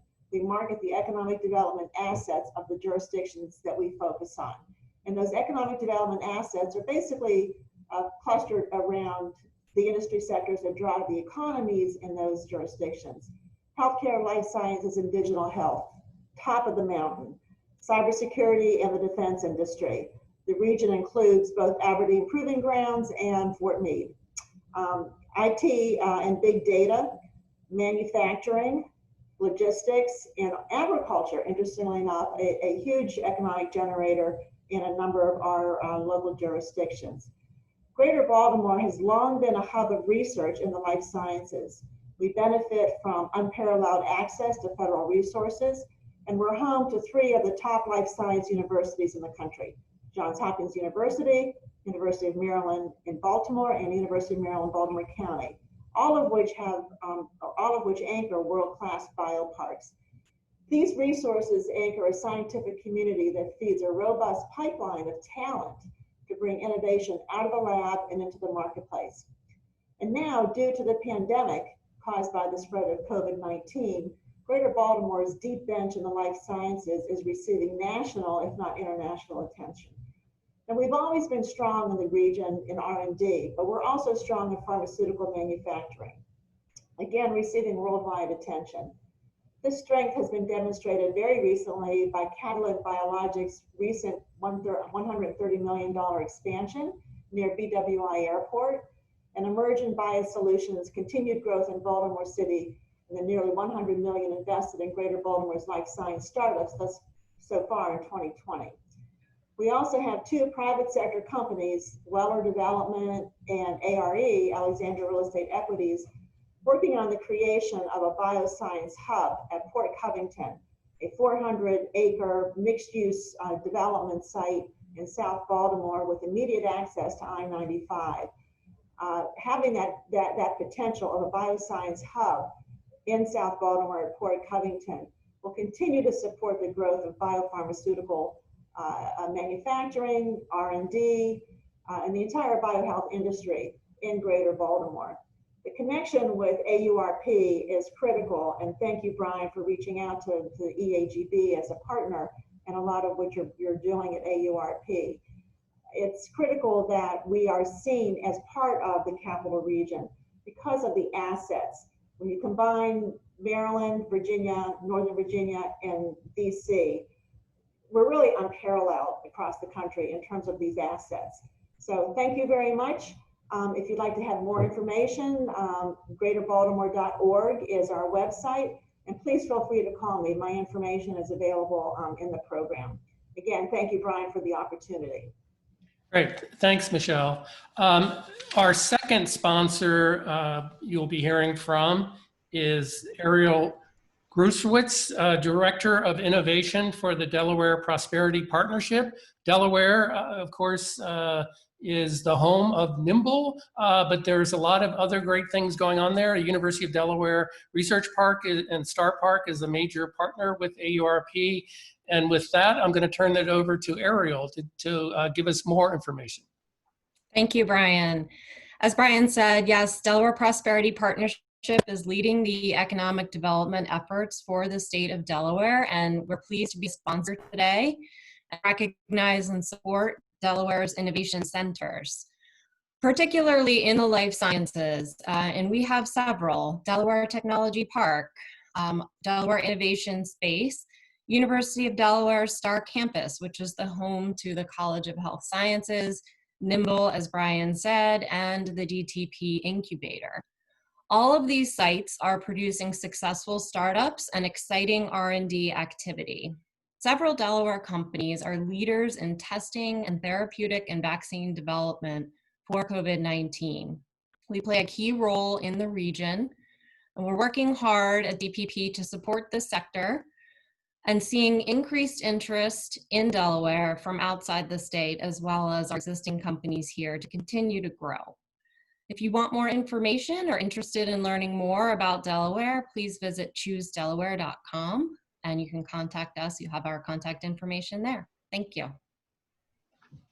Great, thanks Ariel, and thanks Michelle again, and thanks to all of the AURP sponsors. So we're going to pivot now to talk about, again, keeping with the theme of manufacturing, but manufacturing vaccines, scaling manufacturing to protect the world. And for this segment, our first speaker is going to be Pat Larrabee, president of Facility Logic. She's the founder and president of Facility Logic, and an owner's representative and management consulting firm for biotechnology and life science companies. With more than 30 years of experience in the biotech industry, Pat applies biotech and facility management expertise to address the facility needs of biotech. And as you've heard, there's a renaissance in bio and pharma manufacturing, and this is clearly changing the way we think of life science facilities at our research parks and at industry centers and others. And with that, I'm going to turn it over to Pat Larrabee. Thank you, Brian, and thank you to the organizers from AURP. I'm pleased to present this afternoon, and maybe what we'll do is you'll see actually some pictures of what some of these technologies look like that some of the other panel participants have described to some degree this afternoon. Next slide, please. We are a women-owned business. We're based in Maryland. Our offices are in Montgomery County. We have additional offices in Research Triangle Park and in New York City. During the past 2 years, we've delivered over 200 million in CGMP regulated facilities up and down the East Coast of the United States.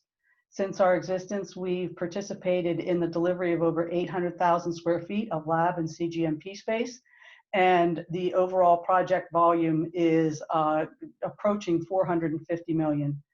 Our team has a variety of expertise which we bring to all of our projects, everything ranging from individuals with science and regulatory backgrounds like myself to those who have specific expertise in construction, project delivery, senior laboratory architects and programmers, economic developers, and facility operators. We've also developed and delivered strategies for growing life science communities across the United States, and today, we're proud to say that we've participated in the development of strategies for over 45 communities, which is kind of exciting for us as a small business. Next slide, please. As owners' representatives, which is our key service area, we manage the whole process from concept of a facility through completion, which what that means is we bring the team on that's required to design, engineer, build, procure process equipment, moving through commissioning, validation, and then transition to facility turnover. We try to be the one-stop shop so that our clients can focus on their business needs and their growth needs. Next slide, please. So some of the other colleagues today have been speaking about the transition to single-use materials for process development. And what you see here is you actually see a 2,000 liter scale single-use bioreactor. So this newer technology that is beginning to be implemented across the industry really takes some of the risk out of the biomanufacturing process. Because you basically, as it describes it, the single use, when this process is done, these operators will take this bag that the cultures have been growing in and basically dispose of it. And then the next time they're ready to start the next process, they just bring in a new bag and they weld tubing onto that and so on, and are able to work in a closed system, which also reduces risk. Right now, this technology is limited to about the 2,000 liter scale. As you can imagine, lifting huge bags and volumes of liquids and cell cultures is a little bit of a limiting factor. The growth of this technology has been greater than 10% annually over the last several years. So that's kind of an indicator of its sort of transition into more typical use. Next slide, please. So one of the changes in biomanufacturing that we've seen is it used to always be that companies and clients talked about scaling up. So they would develop their processes on a bench scale, and then that bench scale might move up to, say, a 50-liter scale, the 50-liter scale to 200 to 2,000 liters, and then greater increments from there. What that usually meant is those great big massive stainless steel bioreactor tanks that many of you may have seen in different facilities that you've come across during your time. That typically required very, very high ceiling heights and so on.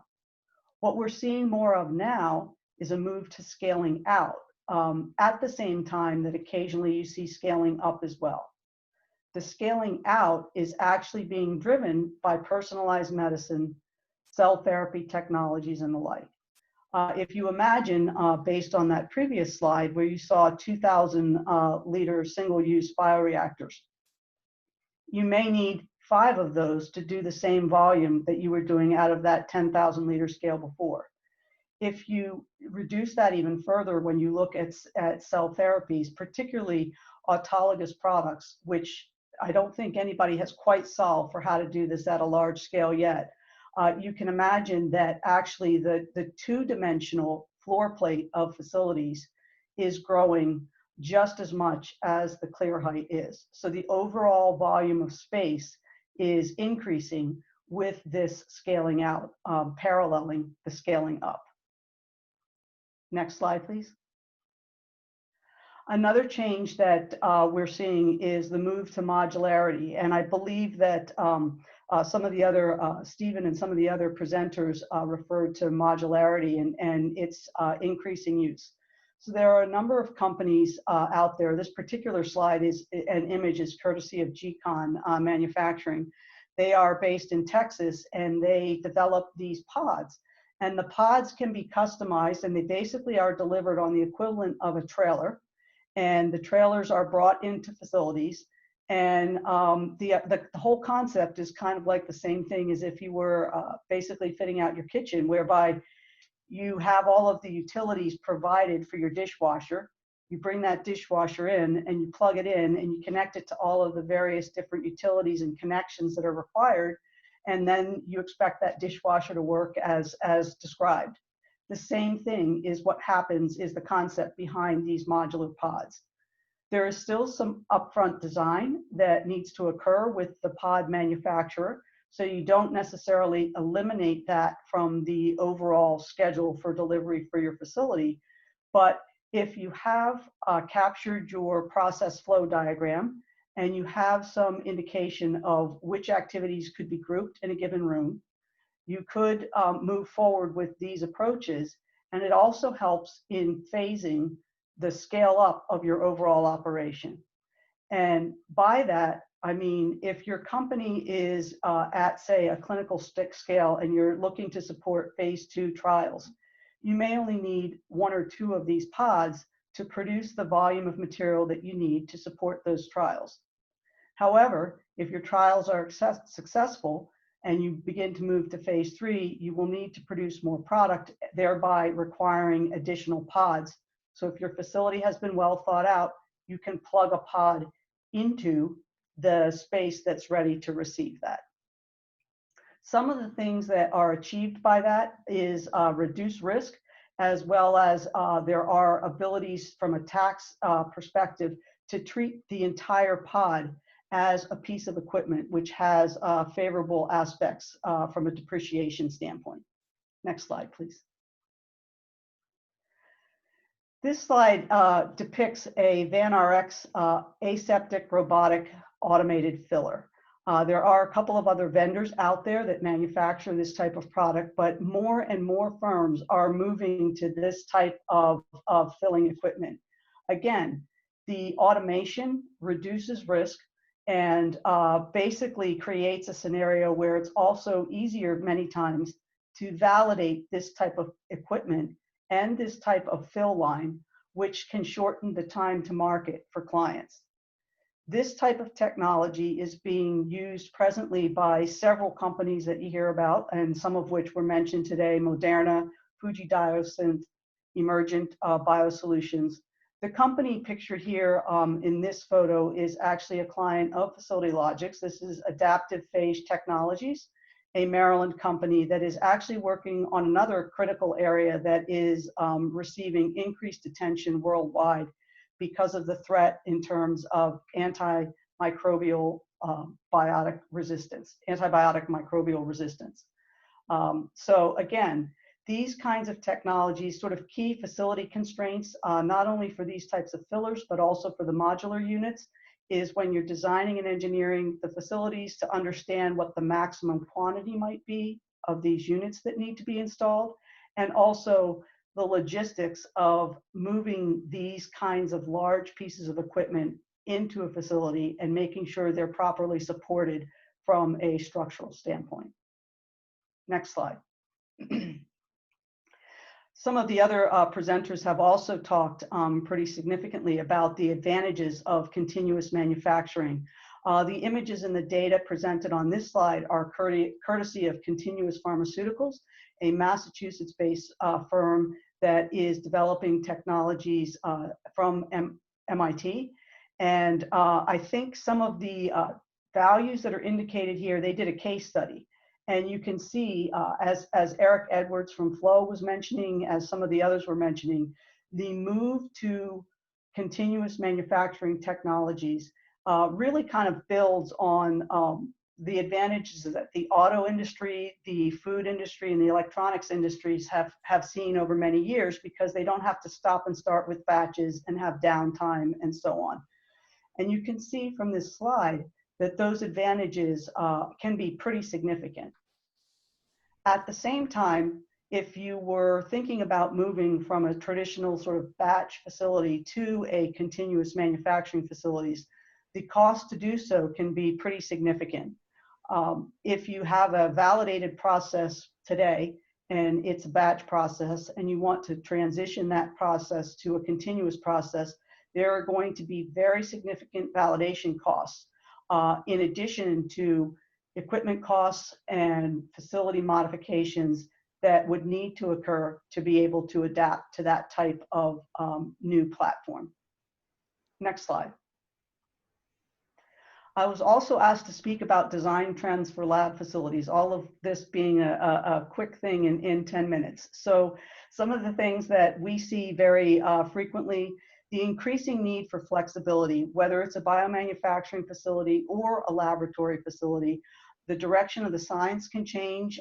Even today, with the challenge of COVID, the manner by which you allocate research space within a lab can change. And so designing for flexibility remains key. Designing for collaboration, sustainability, all of these other elements are really kind of important factors as you look at delivering today's laboratory facilities. One of the elements, and I think it was Stephen that referenced it earlier, is the transition to needing more computation and data analysis space. So previously, where you may have had, you know, the major part of your laboratory space devoted to what I'll phrase wet lab activities, today you see more and more of that space actually being allocated to computational and data analysis space. And then talent, many of these speakers this afternoon have spoken about talent and the need to attract that. Facilities can play an extremely important role in helping accomplish that on behalf of the organizations that are looking to recruit that staff. Next slide. And thank you very much for the opportunity to present. There's my contact information. Please do reach out if you have any questions. Thank you. Great, thank you, Pat. That was very, very informative, and it's interesting to see how, you know, the life sciences and the physical sciences are joining together in computational new ways of doing bio is going to help make this process hopefully faster and more productive. So our next speaker, we heard earlier from Eric Edwards and at Plow, and they're at VCU BioPlus Tech Park in Richmond.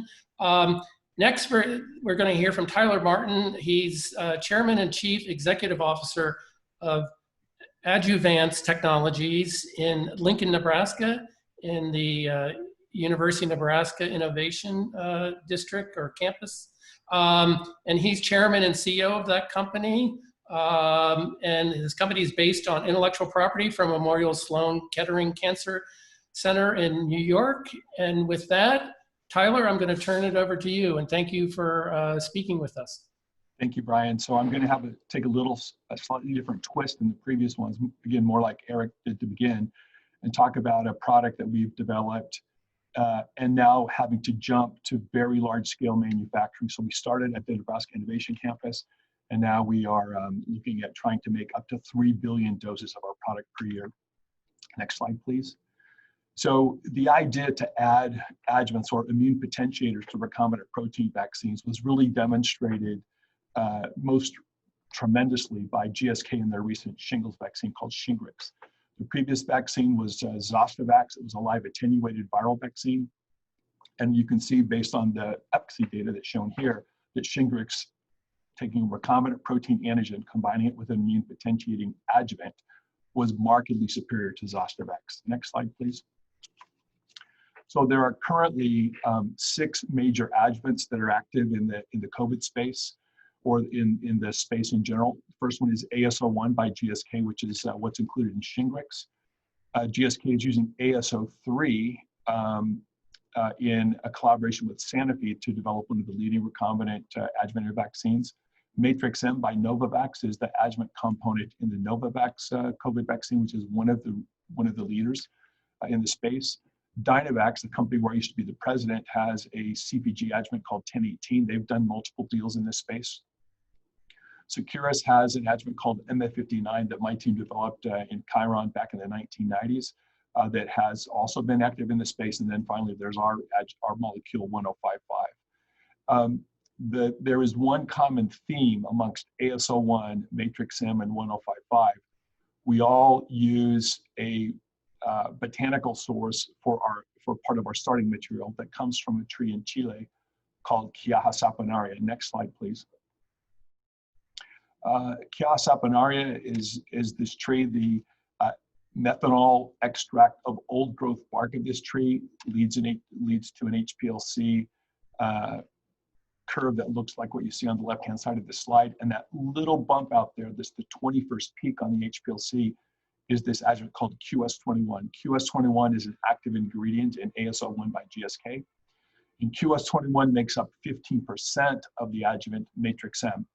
The problem with QS21 is because it comes from the bark of this old growth tree, it's in short supply.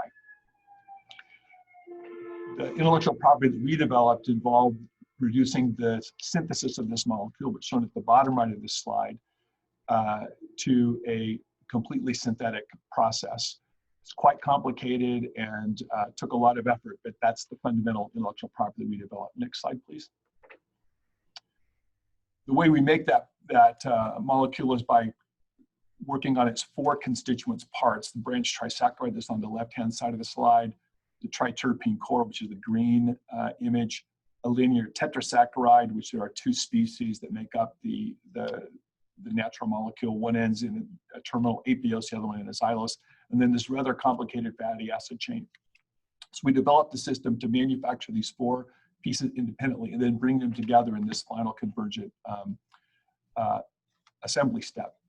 So because we can make these molecules in pieces like this, we can start to look for improved analogs, that is, modify these pieces and then bring them together to find a better molecule than QS21, the natural molecule itself. Next slide, please. After looking at multiple analogs, we identified 1055 as the best. As you can see, it's a much simplified structure compared to the natural molecule QS21. The branched trisaccharide on the left-hand side of QS20 is not needed, so we could abort that. We've shortened the linear tetrasaccharide to a trisaccharide, You see that really complicated fatty acid chain is now a very simplified 12 carbon fatty acid chain.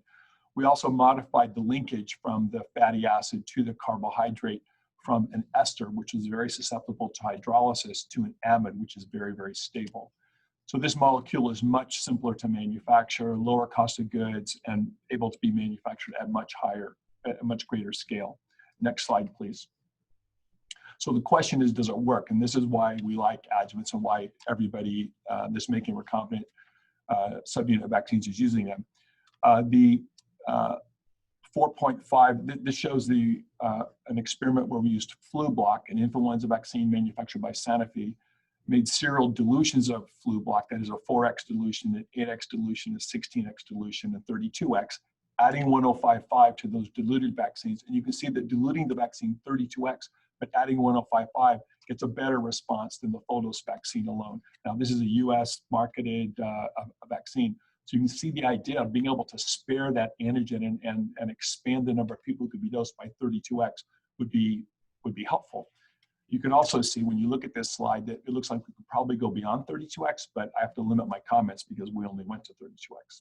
Next slide, please.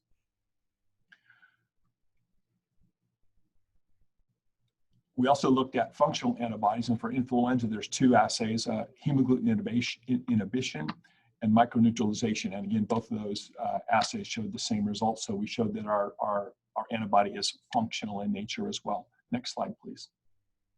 The last comparison that we did is we looked at the ELISA titer post-dose 1 for the adjuvanted vaccine diluted 32x compared to the titer post-dose 2 for the conventional vaccine. And you can see that for the H3N2 antigen, it was superior. The adjuvanted vaccine was superior. For H1N1 and for the B Phuket antigens, they were the same. So this slide shows that not only can we dilute it out 32x, but we can accomplish with one dose what it takes 2 doses to accomplish otherwise. That means essentially we've got a 60x saving in antigen.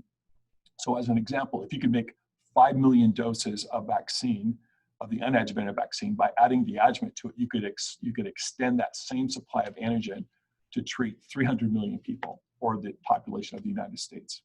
Next slide, please. This is just a real early experiment we've done with COVID. We've received funding from NIAID to look at adding our adjuvant to their COVID vaccine. And it's our first result, but you can see that if we add the adjuvant to the vaccine, we get a 30-fold higher response than if you use the antigen alone. So again, demonstrating the utility of vaccine adjuvants. Next slide, please.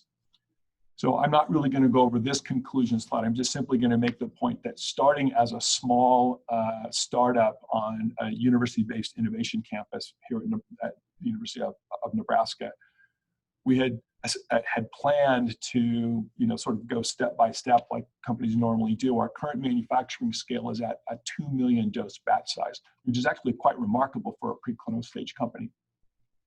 Now with this situation that's occurring now, we've been asked by the NIH and by other partners to see how high we can go. We currently have a plan to get to 1 billion doses annually by the middle of next year. And we have the potential to be to 3 billion doses annually a year from now. Now, we don't have partners yet that want to match our adjuvant with their antigen, but we'll be able to stand that up or to work out the logistics for that process. Now you can imagine the next challenge for us is how do we get the funding to be able to stand up such an entity when we, based on, again, being a preclinical stage biotech company. So that's the challenge that we face. How do we go from manufacturing 2 million doses per year to 3 billion doses per year? Thank you.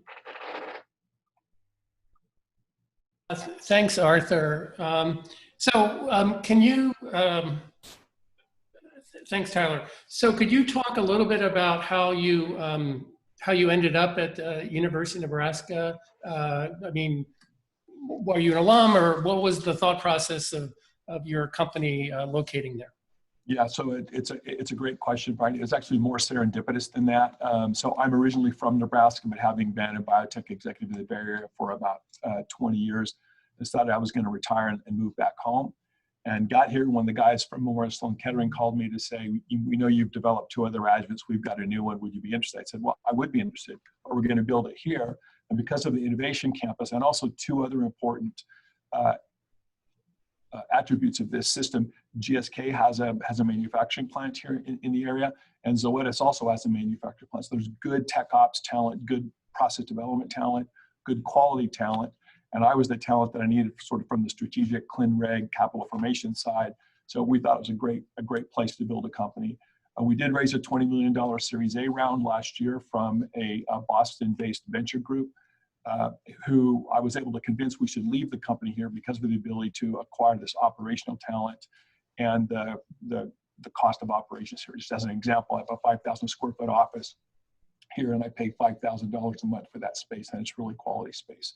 So can't get that kind of space for that amount of money in Boston. No, that sounds, yeah, the CFO must love those. Well, that's great. So we do have a couple minutes here. I mean, anybody have any questions for either Pat or Tyler beyond the one I just asked?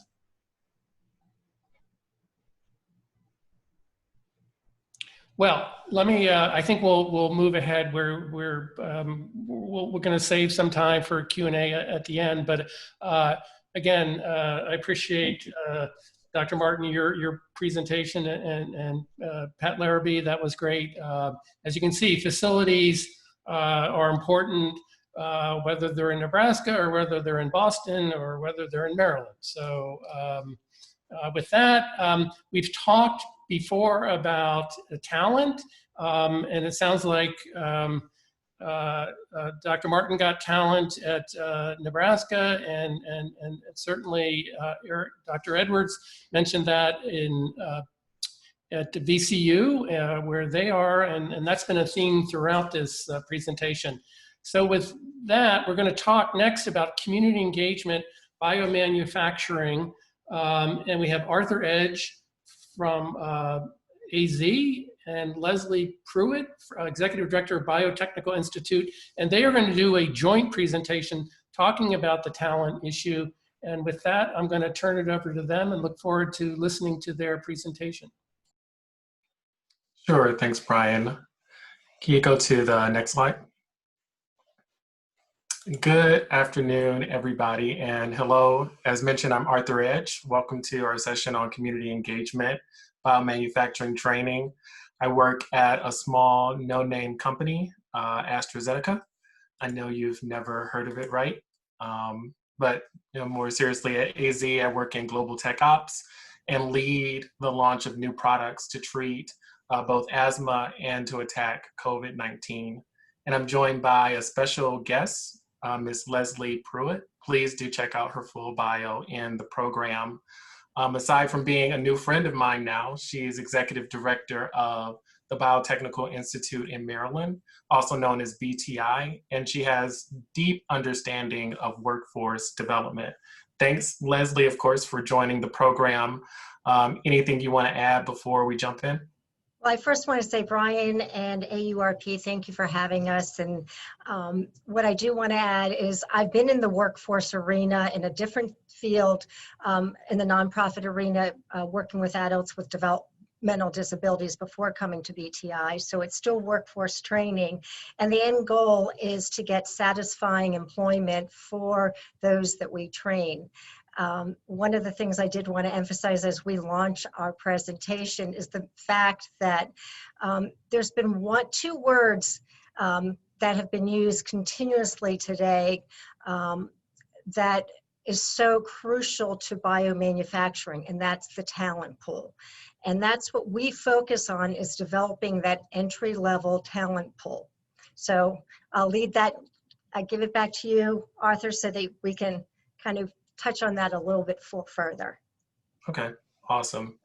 Well, to everyone on the line listening in, we're going to have a little bit of a conversation. We don't have nearly enough time to give justice to all the full landscape that involves training and community engagement. However, through listening to a bit of exchange between Leslie and I, and also we're going to pop some questions in the chat, hearing from peers on the call, we hope to provide some examples to challenge you in the current work that you're doing.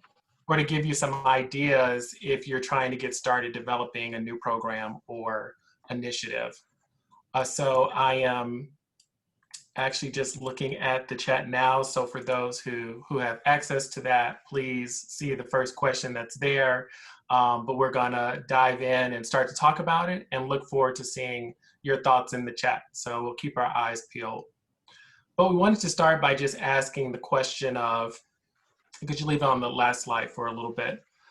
We wanted to start by asking the question of what are some of the interesting trends, right, we're seeing regarding biomanufacturing training, and when you cross that with community engagement. We've heard from a lot of speakers, as Leslie mentioned, but I wanted to highlight maybe 3 things first. One is demand, right? There's more new jobs that are being created, then there are new workers, right, being added to local talent pools and all the ecosystems that we're a part of. And organizations, whether you're a research park or university, industry giant, startup, all the players, we need to work together to attract talent to our ecosystems rather than competing for it amongst each other. And there needs to be work with community schools and nonprofits to not just attract talent to the area, but create talent from the current base. So that's one thing, right? Demand. The second is about funding. All these initiatives require some capital to run them or even to start them. So that's near and dear to the work that we do. You know, if there's no funding, there's often no mission in the work. So it's important to know what funders want. And I want to highlight maybe 2 funding sources that often go underutilized. One comes from like Department of Labor and the other from the Department of Education. So from Department of Labor, the organizations you should think about engaging with, particularly as a nonprofit or if you have an idea for a public-private partnership, are workforce development boards. Ultimately, it starts at Congress, right? They give money to the Department of Labor, and that ultimately funnels down to states and then to boards that engage with local communities or cities to fund training and employment programs. And they're looking for certain things to be a part of those funding requests, much similar to the Department of Education.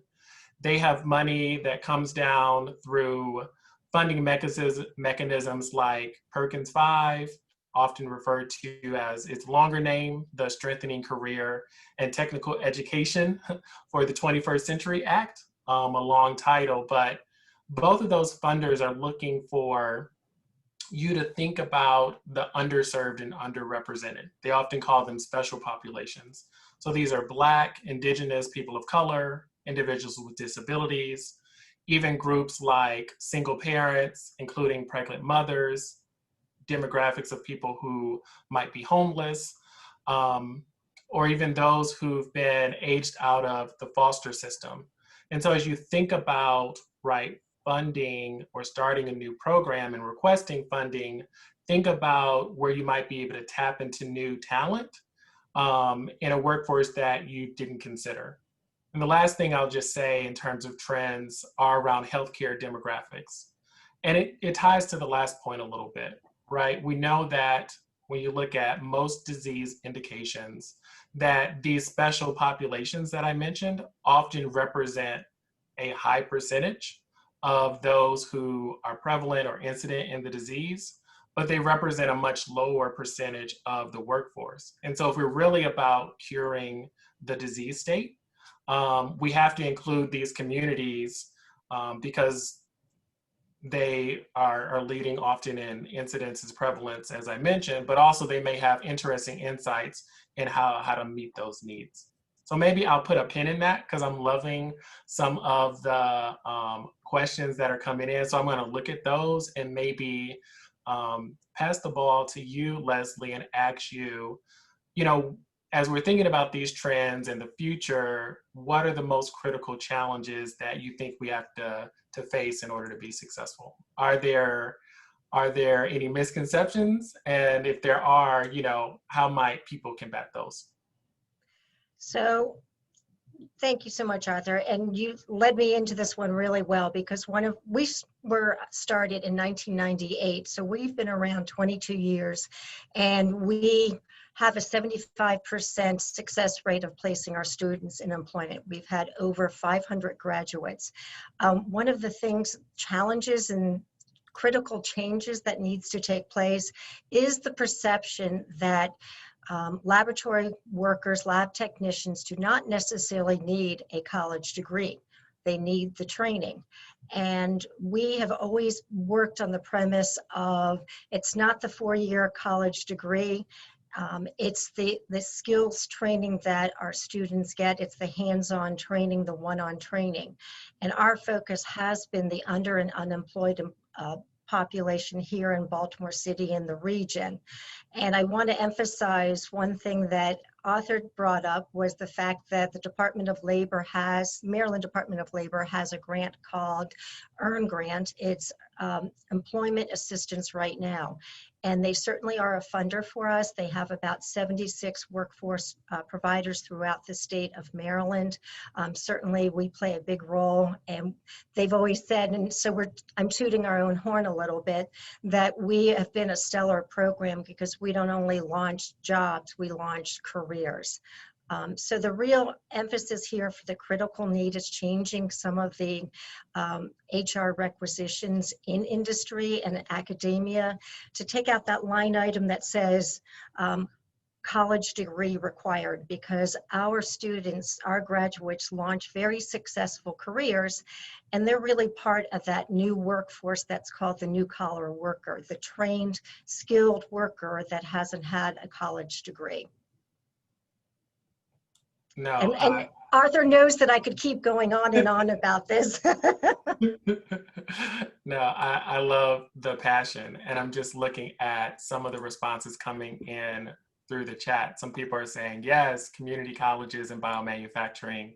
I also see some folks from Montgomery College posting. Reminds me that there are some partnerships between industry organizations, some large players actually like GSK, who work with Montgomery College to develop apprenticeship programs, paying completely for individuals' associate's degrees. But I want to come back to BTI actually a little bit. So can you tell us, right, considering where we need to go in the future, what's BTI doing and how are you approaching some of these engagement and training opportunities to really help, right, the industry, biotech, biomanufacturing? Absolutely. Actually, it's my distinct pleasure to do that. Next slide, please. Keep going, one more. That's kind of an overview. You get to see some of our students in action. To start off with, in 1998, our mission, we were created with the mission to provide tuition-free training and skills for the under and unemployed residents, as I said, here in Baltimore City and in the region, to become reliable lab technicians. At the same time, though, we were also training a critically needed workforce for an expanding, growing, and now exponentially and warp speed industry with billions of dollars of contracts coming in for biomanufacturing. Next slide, please. So what we call our training, it's the skills to pay the bills. Next slide. And these are kind of a summary of all the skills that we teach the individuals. Our program is a 16-week program. Some of the things they learn at the first part is about job acquisition, really honing in on an individual's math and reading skills, introduction to biotechnology, clean room cleaning, clean room gowning, good laboratory practices, good manufacturing practices. So we're really giving our students, they don't become experts in 16 weeks. They gain a general lab science background so that they can enter the workforce and truly launch those careers that they are so deserving to receive. Next slide, please. So professions or industries that they go in, so it's not just biomanufacturing, it's agriculture assessments, biodefense, clean room technology, animal health, food and flavoring testing. We have people that go to, say, McCormick. So it's very diverse. Basically, we describe our training as any organization, whether it's academia or it's a research park or it's industry, if there's a laboratory, then our students can go to work there. But they have the basic skills to launch that career. Next slide, please. So one of the ingredients, though, to our success, when we started 22 years ago, one of the things we realized, because we are serving the under and unemployed, and they're in those situations for specific reasons. They have barriers that they need to eliminate before they can move on and be successful either in our training or employment. So we do have case management. In fact, on the first day of our training, we do have our case manager do an assessment, hand out an assessment that the student fills out about whether they have living arrangements. Are they living couch surfing? Are they living in cars? What are the family dynamics? What are the relationships? Do they have child care? Do they have mental and physical health issues? Do they have legal issues? And we provide them with the supports they need and the resources in order to mitigate and eliminate those barriers to their success in our program, also in employment. And one thing I want to note, because it always comes up, well, if someone has legal issues, they can get into our program as long as the offense is expungible. And we will have that individual work with a local nonprofit representative, Maryland Volunteer Lawyers Service, where they will work one-on-one with the individual to eliminate that offense and have it expunged. Next slide, please. So our training, just to give you a quick overview, in order to get into the program, one must achieve an 8th grade reading, 6th grade math level. If they don't, we send them, we don't just say, sorry, you can't get into our program because you don't meet our academic requirements. We will then work with at the South Baltimore Learning Center or other nonprofits to provide the remediation to enable that individual to come back and reapply for a particular cohort.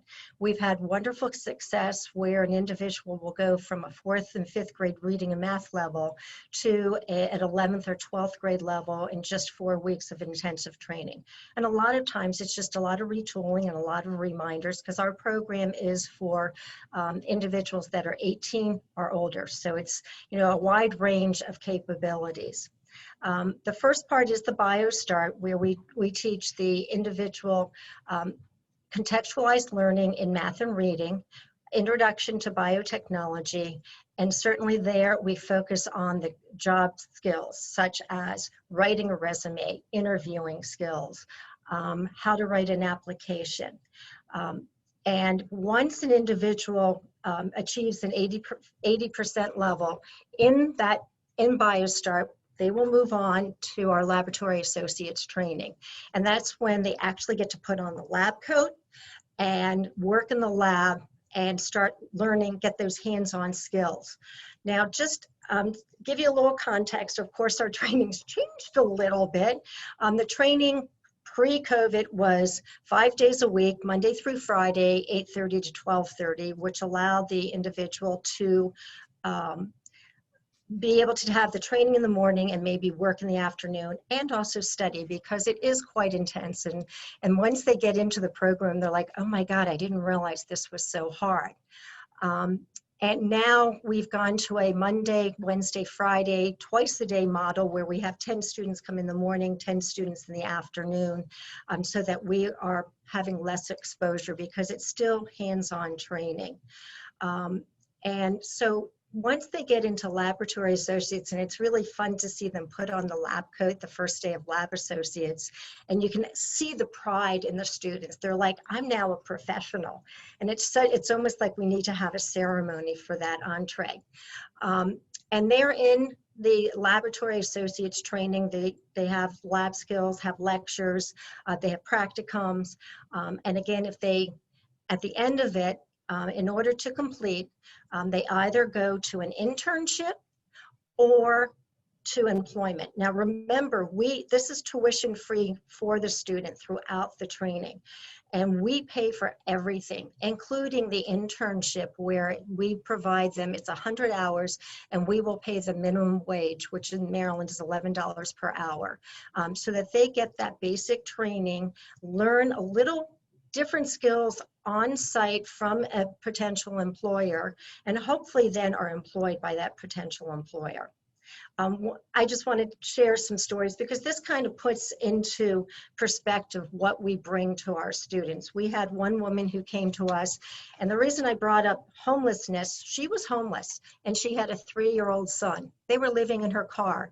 She had been given the name of our workforce training. She came and she almost walked out the door because she found out that she had to take the TAPE test, the test for adult basic education.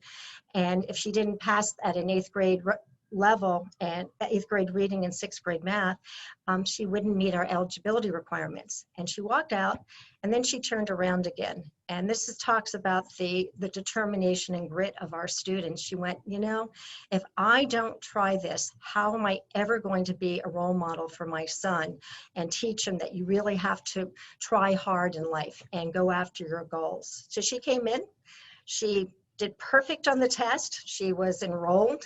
She excelled in the training. She had an internship at Johns Hopkins.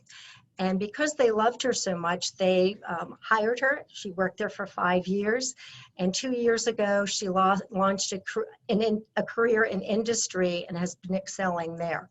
She's now financially stable. She has her own apartment, her own car, and she's gone back to school for her AA and MBS degree. Another story is from a gentleman who was a night security guard. And he said, he describes he was living in poverty and he needed to do better for himself and his family. He saw a flyer for a recruitment and he decided, okay, this kind of sounds interesting. And a neighborhood friend said, you need to try this. This is a great training. So he came, he tested, he was admitted, he excelled, he graduated, and he was in our program 5 years ago, and he's celebrating 5 years and a successful career, excelling and getting promotions at McCormick Industries. So those are just a couple stories. I could tell you stories all day long. I think I were at your ear, Arthur, with stories. No, Next slide, please. Yeah, I love the richness of the stories. I think with some data that you have on the next slide, you might answer some of the questions that are coming through about metrics. So go for it. Okay, next slide, please. So we've been around, as I said, since 1998. We've had over 40 cohorts. Over 500 people have graduated, and our success rate as far as employment is 73%. 73% of graduates, and then of those graduates, 75% have been employed and are launching careers in the life sciences industry. What's interesting, when I started at BTI, the starting salary was at $13.25 per hour, and last year the average starting salary was $17 with an annual salary of $35,000. And what's really notable here is the fact that our graduates are also getting full benefits that they never knew that they would ever be able to receive, where they have tuition reimbursement, they have 401ks, they have time off, they have vacation time. So this is quite a life change for our students. Some of the job titles that they receive start at are laboratory technician, assistant, animal care technician, biomanufacturing technicians. And you know, I keep using the term, but I really want to bring home, we are not helping our students and providing the skills just to launch a job.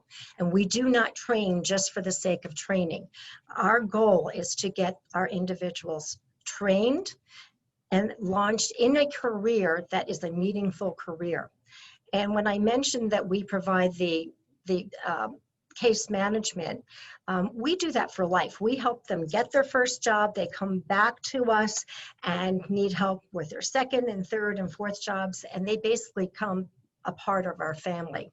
So we really describe our program as really enabling the underserved population, under and unemployed residents who didn't have that opportunity to go to college to launch these careers and find that financial stability and that economic mobility that they were seeking, and really changing their lives, their families' lives, uplifting communities, and from the business perspective, helping an industry excel, because these are workers that want to stay in their jobs, and they stay there and there's very little turnover. Next slide, please. And so I'm going to hand it back to you to tell about some other innovations in the training world. Yeah, awesome. I'll do that. You know, everyone, we wanted to give you a deep dive into maybe one program so that you can see the underpinnings and challenge yourself in terms of how you might structure activities that you're doing. I'm going to give two very brief 30,000 view examples of another program so that you can Google and learn more, but just provide some other examples. And I think we'll have a few minutes for questions. One program is in partnership with Nimble, which you've already heard a lot about earlier in the day, in partnership with the National Society of Black Engineers. You also heard about the importance of developing engineering talent. This particular program, I think, is creative because it brings together the strengths of two organizations. Nimble obviously having a lot of corporate connections, as well as NSBE, but NSBE having a membership base of pre-college, collegiate, and technical professionals. And this program matched college freshmen and sophomore to industry leaders for one-on-one mentoring, for workshops, for presentations. During COVID right now, virtual lab tours, which are typically in person, and also allowed them to take online courses related to biomanufacturing. And I think the marriage between these two organizations really benefits the students, right? You want to know where the talent is that needs to be developed, and then where the technical resource is to, right, close gaps in that talent pool. And you can learn more by easily searching online regarding this program. Next slide. I wanted to highlight maybe another organization which is based in the South Carolina area, Nephron Pharmaceuticals. They gained a lot of media attention last year with their program looking at teachers. We know that teachers are highly underpaid for the work that they do, but also in general. And they saw an opportunity to supplement their workforce by employing teachers in the evening and paying them a nice compensation of $21 per hour to augment their workforce. And so you can learn more about these programs and how they stood them up, and just kind of reflect on these opportunities as you create your own programs.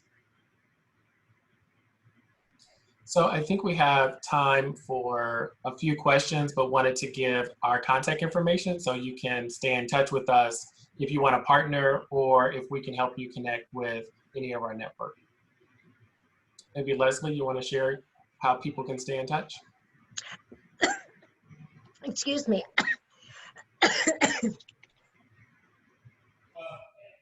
Absolutely. If you can just contact me, give me a call at the Biotechnical Institute.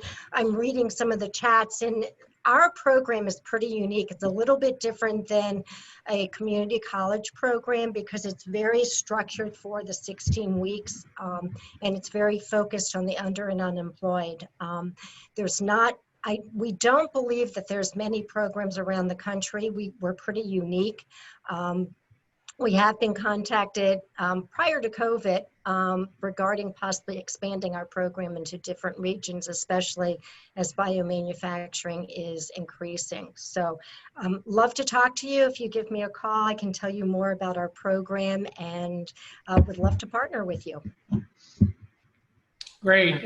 Thanks, Arthur. Thanks, Leslie. Leslie, just one quick question. So who originally came up with this concept? I mean, I don't know if that predated you, but, you know, biotechnology back when you were getting launched, it was just starting. So I'm just curious who sort of identified the problem with workforce and sort of created the program. Was it Baltimore City, or was it the state, or was Well, it? indulge me for half a second. I'll tell you the quick story because I always leave it out because since it's a quick presentation. It was actually Dr. Sue Penna was a cancer researcher at Johns Hopkins University. She became friendly with someone in housekeeping, and the woman from housekeeping one day said, "Dr. Penna, I don't have a college degree. I just have a high school diploma. Do you ever see me working in a lab like this? Because I know you need a college degree." And Dr. Penno said, "Oh, what a great idea." And at that time, there was the Baltimore City had empowerment zone funding, as well as it was a time when there was a small biotech company that was called Chesapeake Biological Laboratories that was then bought out by Cangene, and now it is actually was bought out by Emergent. So our roots actually are with Emergent Biosolutions, and our first class was basically customized training to increase the workforce for Chesapeake Biological Laboratories. Great. Well, so hopefully we'll have a time, if you guys can stay on at the conclusion of our overall conference. But I greatly appreciate Arthur, Leslie, a great program. I'm glad you did it together. It worked, and we're going to maybe do more of that, these combined sessions as we move on. But now it's time for us to move on to our final presentation, the National Institutes for Innovation and Manufacturing Biopharmaceuticals.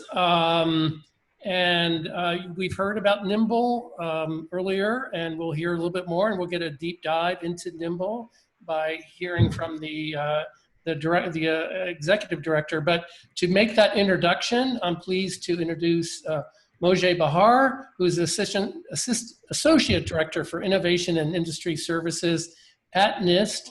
And Mojay I've known for many years, and she was previously at USDA. She was very involved with the Federal Lab Consortium, Autumn, lots of groups that AURP works with. And so I'm pleased she was able to join us, and we'll do the introduction. So Mojay, I'm going to turn it over to you. Thank you so much, Brian, and thank you for the very kind introduction. It is my honor today to talk to you about the National Institute for Innovation and Manufacturing Biopharmaceuticals. Next slide, please. As you may know, NIMBLE was launched in March of 2017 as a public-private partnership. It's headquartered at the University of Delaware and is funded through a cooperative agreement with NIST, or the National Institute of Standards and Technology. NIMBLE represents a partnership of over 150 members and includes 15 of the top biopharmaceutical manufacturers and suppliers. It brings together an ecosystem to work on the challenges that are too big for any one actor or organization to tackle. Initial funding required NIMBLE to match the $70 million from NIST with non-federal dollars over a 5 to 7 year period. To date, NIMBLE has more than matched the federal dollars and at a greater than 3-to-1 ratio. NIMBLE has funded more than 45 technology projects for a portfolio of over $50 million. And in just over 3 years, NIMBLE has achieved critical mass and is rolling ahead, catalyzing innovation, preparing a workforce, and strengthening this important industry by building partnerships to tackle the hard problems. NIST is proud of their achievements and hard work, and we look forward to a long and productive relationship. I also wanted to highlight that NIMBLE and our Manufacturing Extension Partnership Program are linked through, among other things, an embedded MEP member at NIMBLE, and also an exciting new offering through MEPU, providing a deeper understanding of NIMBLE to small manufacturers in the biopharmaceutical industry. Next slide, please. The Manufacturing Extension Partnership Program was established, as you know, with a goal of transferring technologies developed in federal laboratories to small and medium-sized manufacturers. It basically provides a critical bridge from NIST to industry, and the transfer of manufacturing technologies and techniques developed at NIST happened through 51 MEP centers, one in each state and one in Puerto Rico. In short, MEP enables the manufacturers to improve, to mitigate risk, and to grow. And we have seen that throughout the pandemic. Next slide, please. And as I mentioned, there is synergy between Nimble and MEP and many connections, and I hope that you all take advantage of those. Nimble leadership,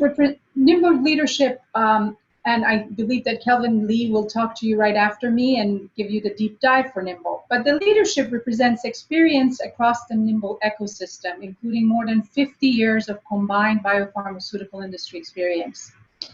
Vision and leadership of Kelvin Lee to cement this Nimble team has been nothing short of heroic. Many other staff are also contribute to the success with the support from University of Delaware, with the North Carolina State University, and of course, all of our Nimble partners. Without further ado, I turn it back to Brian and Kelvin Lee. Thanks so much. I really appreciate that introduction, and I certainly appreciate everyone spending a little bit of time to hear more about Nimble. On the next slide, what I want to do is just read for you very quickly our mission statement. Those who are familiar with Nimble may already know this, but our mission is to accelerate biopharmaceutical manufacturing innovation to support the development of standards for enabling more efficient and rapid manufacturing capabilities and educate and train a world-leading biopharmaceutical manufacturing workforce, which we believe will fundamentally advance U.S. competitiveness in this global industry. And if I reflect for just a moment on our humble beginnings, going back 3 or 4 years ago, we were really convened out of the Delaware Technology Park, the University Research Park at the University of Delaware. But it wasn't just the Delaware Technology Park. It was really our relationships with a lot of tech parks across the country, certainly in Maryland and in other places. And I think what you'll hear about Nimble and what we've been able to accomplish really reflects, in today's presentation, will reflect sort of the ability for the academic community to work alongside small businesses, to work alongside large businesses in a truly collaborative fashion. So the next slide is a little bit busy, but it is the one slide that really paints the picture, and I won't carry you through all of the details, but I want to have your eyes start to the left-hand side of the slide, which articulates the sort of needs in terms of the national needs that we argued could be addressed if Nimble was launched. And that's really around our global competitiveness. That's around reducing offshoring and outsourcing, something we heard about earlier in the session. It's around workforce training and education. And I think we've heard a lot of really important insights along that direction. Looking further down, it's around precision medicines and the rise of some of the personalized approaches. It's around standardization to support better manufacturing. And it's also around securing a supply of medicines and having pandemic readiness. So in that second panel, we bring together a number of partnering organization types, from industry to academia, from state governments to federal agencies to nonprofits and trade organizations. And the idea is that we will come together and we will focus on a mission space dedicated to biopharmaceuticals. That is, any kinds of medicines where biology is critical to the manufacturing of the medicine, such as therapeutic proteins and antibodies, vaccines, and follow-up types of molecules, antibody-drug conjugates, et cetera, as well as some of the newest modalities, some of the ATMPs, so-called, that is the gene therapies and the cell therapies. We stop where the cell is a starting material for a medicine, as it would be in a regenerative medicine type product, like a tissue engineered construct or an organ. Many of you may know our sister institute, BioFab USA, sponsored from the Department of Defense. That is where they take over. But for us, our space goes to the place where live cells end up as the medicine, as they are in CAR-T immunotherapies. We think we can achieve a number of outcomes by bringing everyone together to address some of the technology needs in an industry-led fashion. Those outcomes are around a skilled workforce, around novel real-time analytical technologies, a better path forward towards integrated, intensified processing, more automation, more reference standards, and ultimately energy and water savings and intensified processing. That on the right-hand side will help industry achieve a more flexible, adaptive manufacturing capability, and de-risk manufacturing innovation, and ultimately have accelerated timelines for approval that will obviously have a benefit not only to our health as a society and as individuals, but also our economic security. The next slide is our requisite slide of logos, which is getting a bit busy now. We're at 150, actually probably closer to 155 member organizations. Really, I'll draw your eye to the top. We're very, very fortunate to have probably 15 of the top companies in this space as members actively engaged in NIMBLE, as well as multiple state governments that have made commitments to support NIMBLE. You can see some logos of some of the smaller businesses that are either bringing new therapies to market, such as Spark Therapeutics, or those that are bringing novel and critical technologies, manufacturing technologies to market, such as Repligen, just as an example. We also have a number of community colleges, universities, and of course, a very deep engagement with a number of relevant federal agencies, not only including the great scientific and measurement expertise at NIST, but also including colleagues at the NIH, NSF, the FDA, and a number of other agencies as well. The next slide takes us to the early days of the COVID outbreak in this country. And what I want to really just dwell on in the remaining time is sort of the tremendous response that we observed within our NIMBLE community. So if you remember back to March, mid to late March, there was obviously a lot of stress, which was completely appropriate to the situation, not only in this country, but around the world. And there was a lot of discussion on Capitol Hill around the various ways that the government could react and support and respond to the outbreak. And as part of that, as part of the CARES Act, NIST had been authorized and appropriated some funds to support COVID response-related activities. By the time that that law had been instantiated and the wheels of government moved at a super accelerated pace, we found out on a Thursday at 8 p.m. that NIST was planning to offer a request for application to the NIMBLE community to fund activities related to COVID response. The intent was to try to roll out as quickly as possible any kinds of research and development activities that would really have a meaningful impact on our national response to the COVID outbreak. So we took that note on Thursday at 8 p.m. on April 2nd, and we spun out and created an email that we blasted out to our community the next morning at 10:30 a.m., where we just emailed our entire membership, and we said that we were going to run a process requesting ideas and proposals from the community on how they felt as organizations or as teams of organizations, how they felt they could help respond to COVID. And we hosted a webinar just a few hours after that email, and we had a tremendous turnout on this webinar. So you have to remember, these are already people who are very busy. The industry folks are obviously really busy. The academics are going through the stress of trying to figure out what's happening at their university. Here comes an email from NIMBLE saying, hey, there may be a funding opportunity. Can you come to a webinar in just a few hours?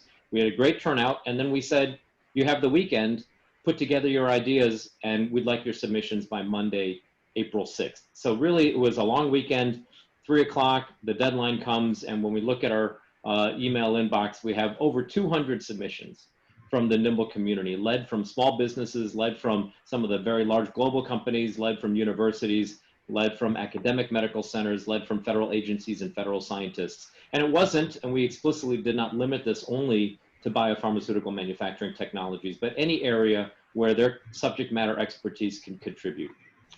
So the next slide gives you a sense of the broad categories for the types of responses we got out of the 200 responses. If I had to lump them together, I would say a number of proposed ideas related to testing, whether that was antibody testing, PCR testing, and other approaches, ideas related to contact tracing and technologies associated with tracking people, equipment, et cetera.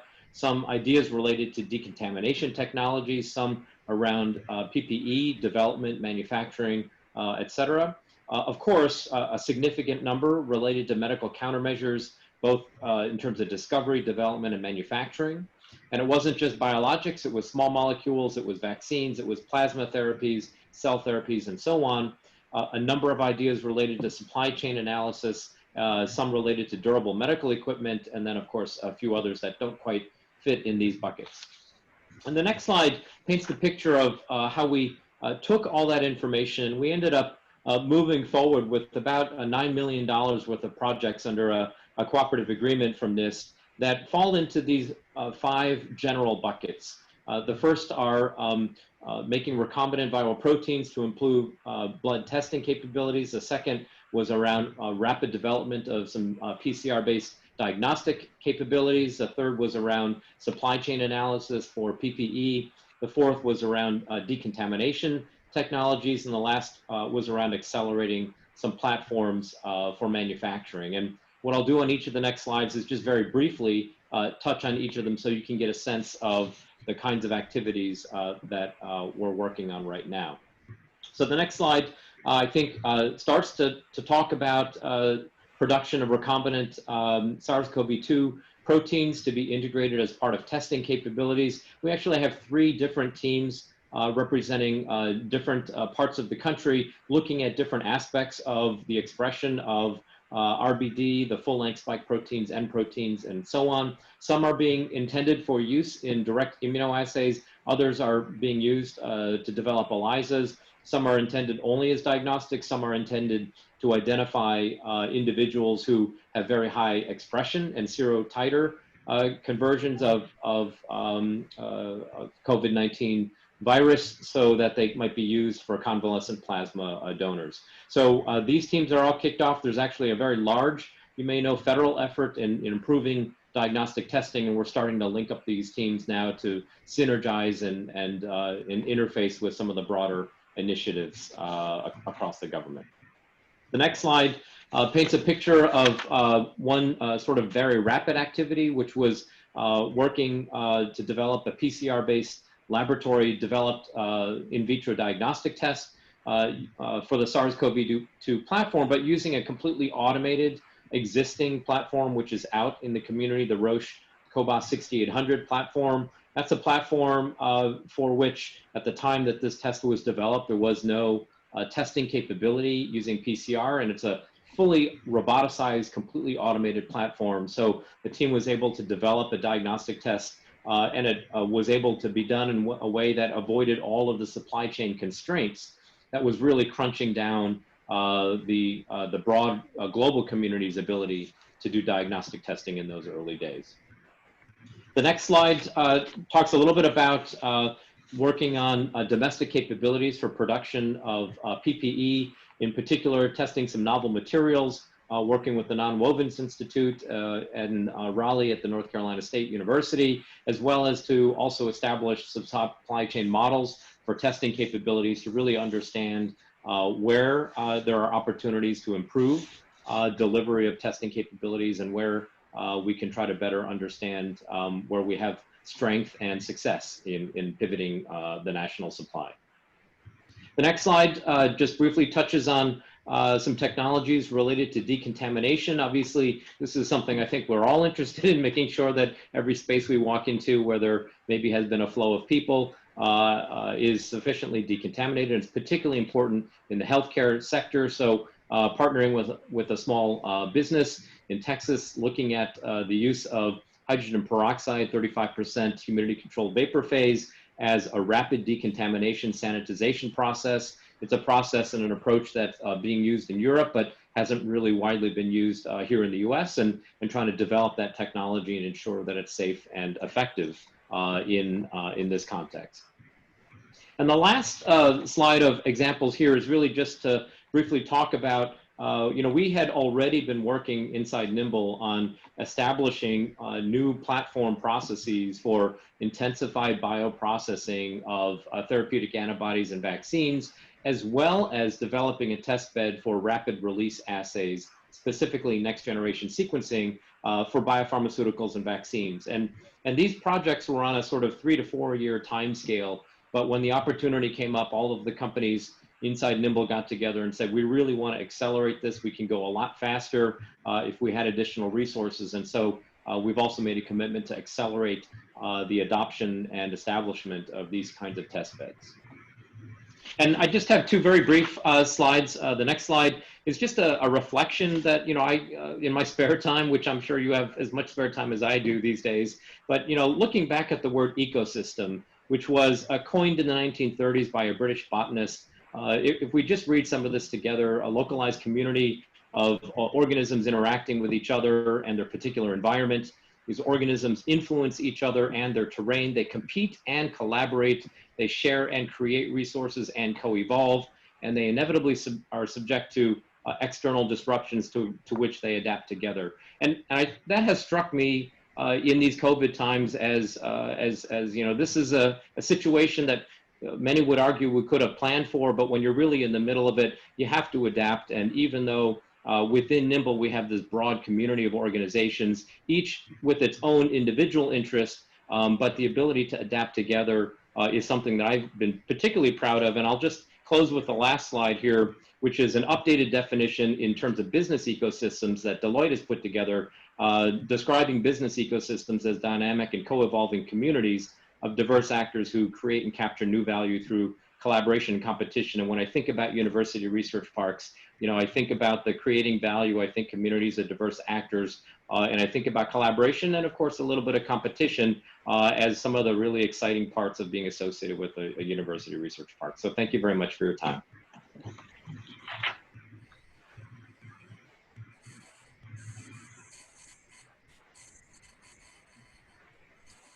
Good afternoon. My name is Chris Carlson. I am the Senior Vice President with Whiting Turner. On behalf of the Board of Directors of the Association of University Research Parks and as Chair of the Awards Committee, I am really pleased to present the AURP Excalibur Award for COVID-19 Response and Resiliency to the National Institute for Innovation in Manufacturing Pharmaceuticals, or more commonly known as Nimble. The COVID-19 pandemic vividly demonstrates the need to invest in domestic drug manufacturing and foster academic, government, industry partnerships to create robust and new approaches to drug manufacturing technologies. The fact that Nimble was launched long before COVID-19 arrived on our shores shows me the foresight of NIST, the University of Delaware, and others in launching this initiative. Locating Nimble at the University of Delaware Research Park is a testament to the key role research parks play in advancing U.S. competitiveness. Furthermore, and in keeping with its name, Nimble nimbly pivoted once the pandemic arrived to develop accelerated ways of manufacturing vaccines using $9 million in CARES Act funding from NIST, as we had just heard.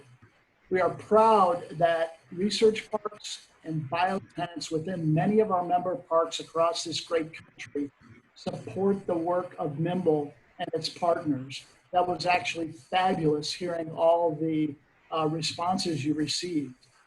Calvin, please accept the Excalibur Award from AURP and thank you and your team for all of the great work you are doing, helping to protect the health of all our citizens across the United States. Great job, guys. Thank you so much.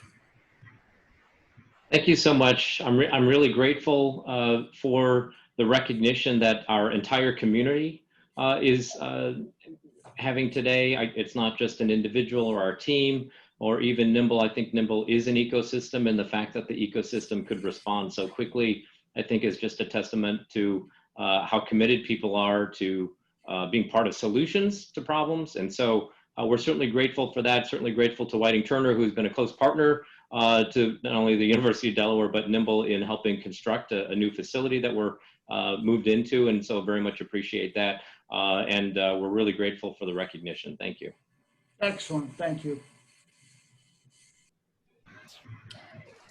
Well, great. That was our ultimate program to present NIMBLE with our COVID-19 Excalibur Award.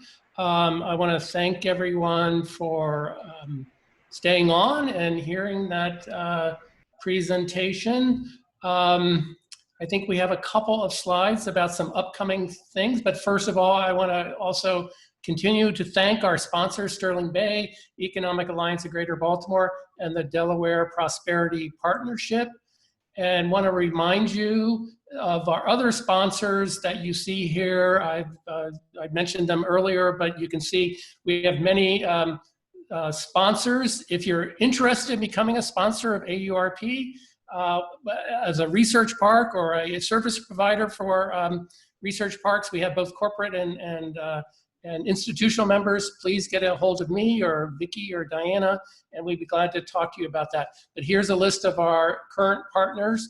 And next slide, we are holding another session on a different topic, winning the war for talent and technology, creating successful corporate partnerships with university research parks through university career centers, corporate relations offices, and research development offices. That will take place October 15th from 2 to 4 p.m.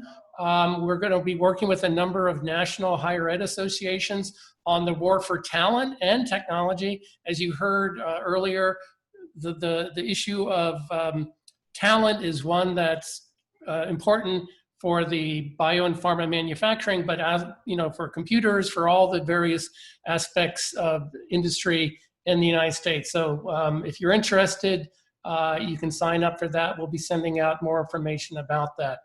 And we have our international conference, Changemakers, Leading Communities of Innovation in Uncertainty. Certainly these are uncertain times with COVID-19. We will be having that digitally November 2nd to the 6th in the afternoons, at least in the afternoons based on East Coast time. And unlike today, we will build in some break time. So you will not have to stay involved the entire time. We will have break time. We will have sponsorship time. We will have hopefully overviews of research parks, and it'll be a very interactive process. And I look forward to seeing some of you sign up for that. AURP's motto is, if you've seen one research park, you've seen only one research park. And so if you are part of a research park, submit your video to introduce your research park or innovation district through virtual tours. You can learn more at our website, aurp.net. And I don't know, do we have, time for Q&A. I don't know who is left among our panelists, but I sort of have a general question, which is, obviously you've been hearing a lot about how we need to reshore, and I think maybe it was Stephen or somebody had in 2000, we had a pretty robust biomanufacturing, at least we were producing a number of some of the key ingredients in the US, but clearly over the years, we lost that that base. And this is an open question. Was it to some of our experts? Was it based on short-term profiting by large biopharmaceutical manufacturers who were not thinking strategically, short-term timing, or were other things involved? And I don't know. That's an open question, and maybe Stephen would like to take a shot at that. You're on mute, Stephen. Yeah. Hi, Brian.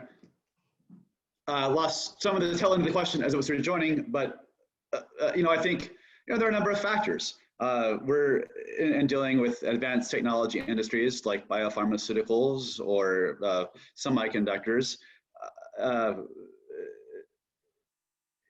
The reality is that nations have moved from being price makers to price takers in global markets. So now companies shop the world and they say United States, Germany, Israel, China, what do you have to offer us in terms of the best tax environment, the best regulatory environment, the best access to physical and digital infrastructure, the best universities, right? So it's a whole holistic set of policies that nations have to get right if they wish to be competitive and lead in production in these advanced technology industries. And, I think arguably, there's been an attitude in the US over the past couple decades that, hey, we're America. Well, we're number one. We'll always be number one. You don't really have to curate our innovation economy if we want to maintain world leadership. And I think what we're starting to see now is a realization that we have to tend to these things. We have to be mindful about our ecosystems, our shared public-private partnerships to support innovation, the Manufacturing USA Network being a great recognition of the previous administration that you can't rely on industry or universities alone or the government alone. We have to bring them together effectively in ecosystems if we want to drive technology systems forward. So I guess my answer is, like in many areas, we've kind of let our leadership slip, and now we're recognizing that we're going to have to put in place a concerted set of policies if we want to win it back. Great. I think Dr. Martin, Tyler Martin was going to jump in. Sure, I'm just going to comment briefly on my experience having run larger companies previously and how we made decisions about where to set our manufacturing. It was simply a calculation of where we could get the quality that we needed at the lowest cost we could obtain it. So to the point that Stephen made earlier, if we could get the resources in, say, India, to the quality of work that we needed at a lower cost, then we simply moved them there, not thinking about a situation like this one that might come up and then dislocate those. So there's a fundamental change that needs to occur on the part of corporate decision makers to say it's not always just the lowest cost vendor that's the best vendor to work with. Great. Alex, I see you turned your camera on. Are you, do you have something to add to this? Oh no, my camera was turned on and I just unmuted myself in case. Yeah, okay. So I don't know. I have a comment to make as well. This is Eric. Sure. One of the things, and first of all, great presentation, Brian, and thank you all. I just learned a ton. Really appreciate the diverse perspectives today. There's a lot that we all have in common, and we may not always agree on the way to get there, but we definitely can agree that this COVID-19 pandemic has changed the way that we need to think about supply chains. For us, what we see for these particular essential medicines, and just to be really specific, we're talking about 40 to 50 critical essential medicines, and many of them are sterile injectable drugs that have been primarily offshored. What we see is it has been a race to the bottom as it relates to finding the most cost-efficient labor and workforce to try to manufacture these drugs, and in particular the active pharmaceutical ingredients in a quality manner. The problem is, if you look at, for example, active pharmaceutical ingredients coming out of India, a lot of their key starting materials are coming from China. And one thing that hasn't been discussed on this call is when you have a pandemic, it exposes the potential for quality challenges long term. And I'm not sure if anybody knows this, but does anybody know the last time the FDA inspected API manufacturing facilities in China? And it's been months, and there is no plan in place. And what's happening is all these manufacturing planned inspections are piling upon each other, right? And for some of these medicines, the question then becomes, when are the facilities going to be inspected again at a cadence that existed even pre-COVID? And there's going to be a lot of catching up. So there's a challenge associated with not only the economies of scale, but also the quality that may result for some of these essential medicines. For example, we know for a fact of 2 Indian-based API manufacturers whose current production capacity is at 10% because of COVID. 10%. And so we have to relook at our supply chains and make a decision. I will agree with Steve when he commented earlier, we cannot go against a global supply chain, and a 100% buy American effort may not be the right solutions, but some way to incentivize American-based manufacturing for critical essential medicines, because patients deserve quality and patients deserve certainty that the medicines are going to be there, are critical. Right now, we spend more on a bottle of Fiji water at an airport than some of these critical life-saving medicines that you need to sustain life in an ICU environment. And we have to change the way we think about that.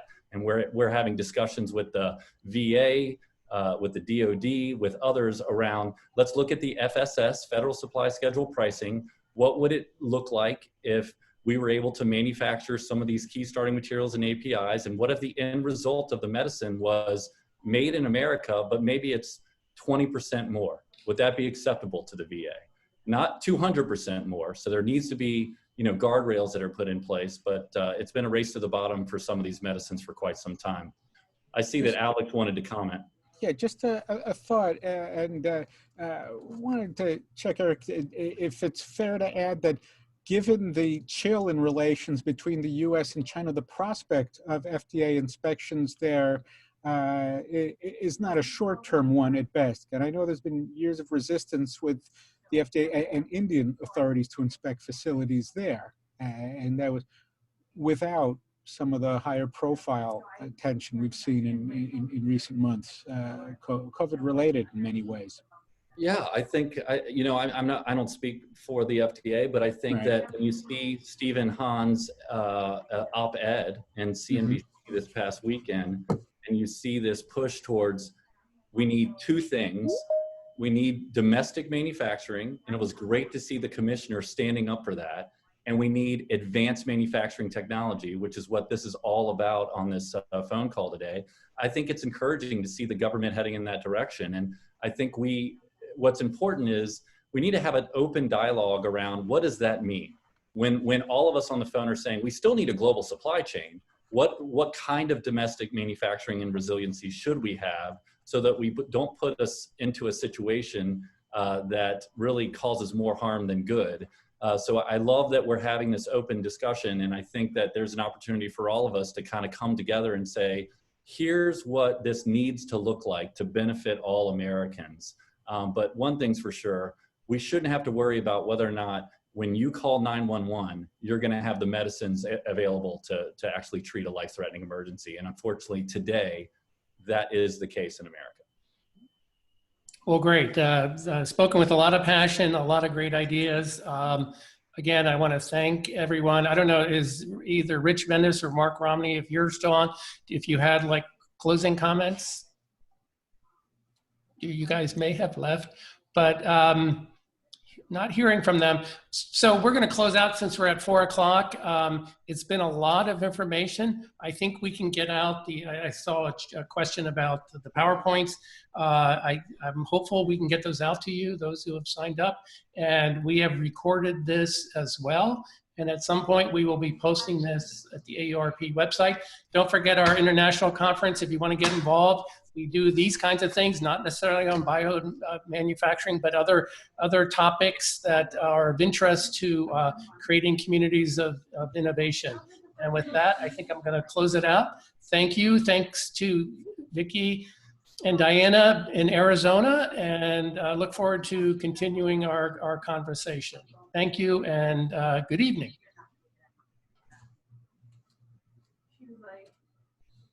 Bye, Vicki. Bye, Diana.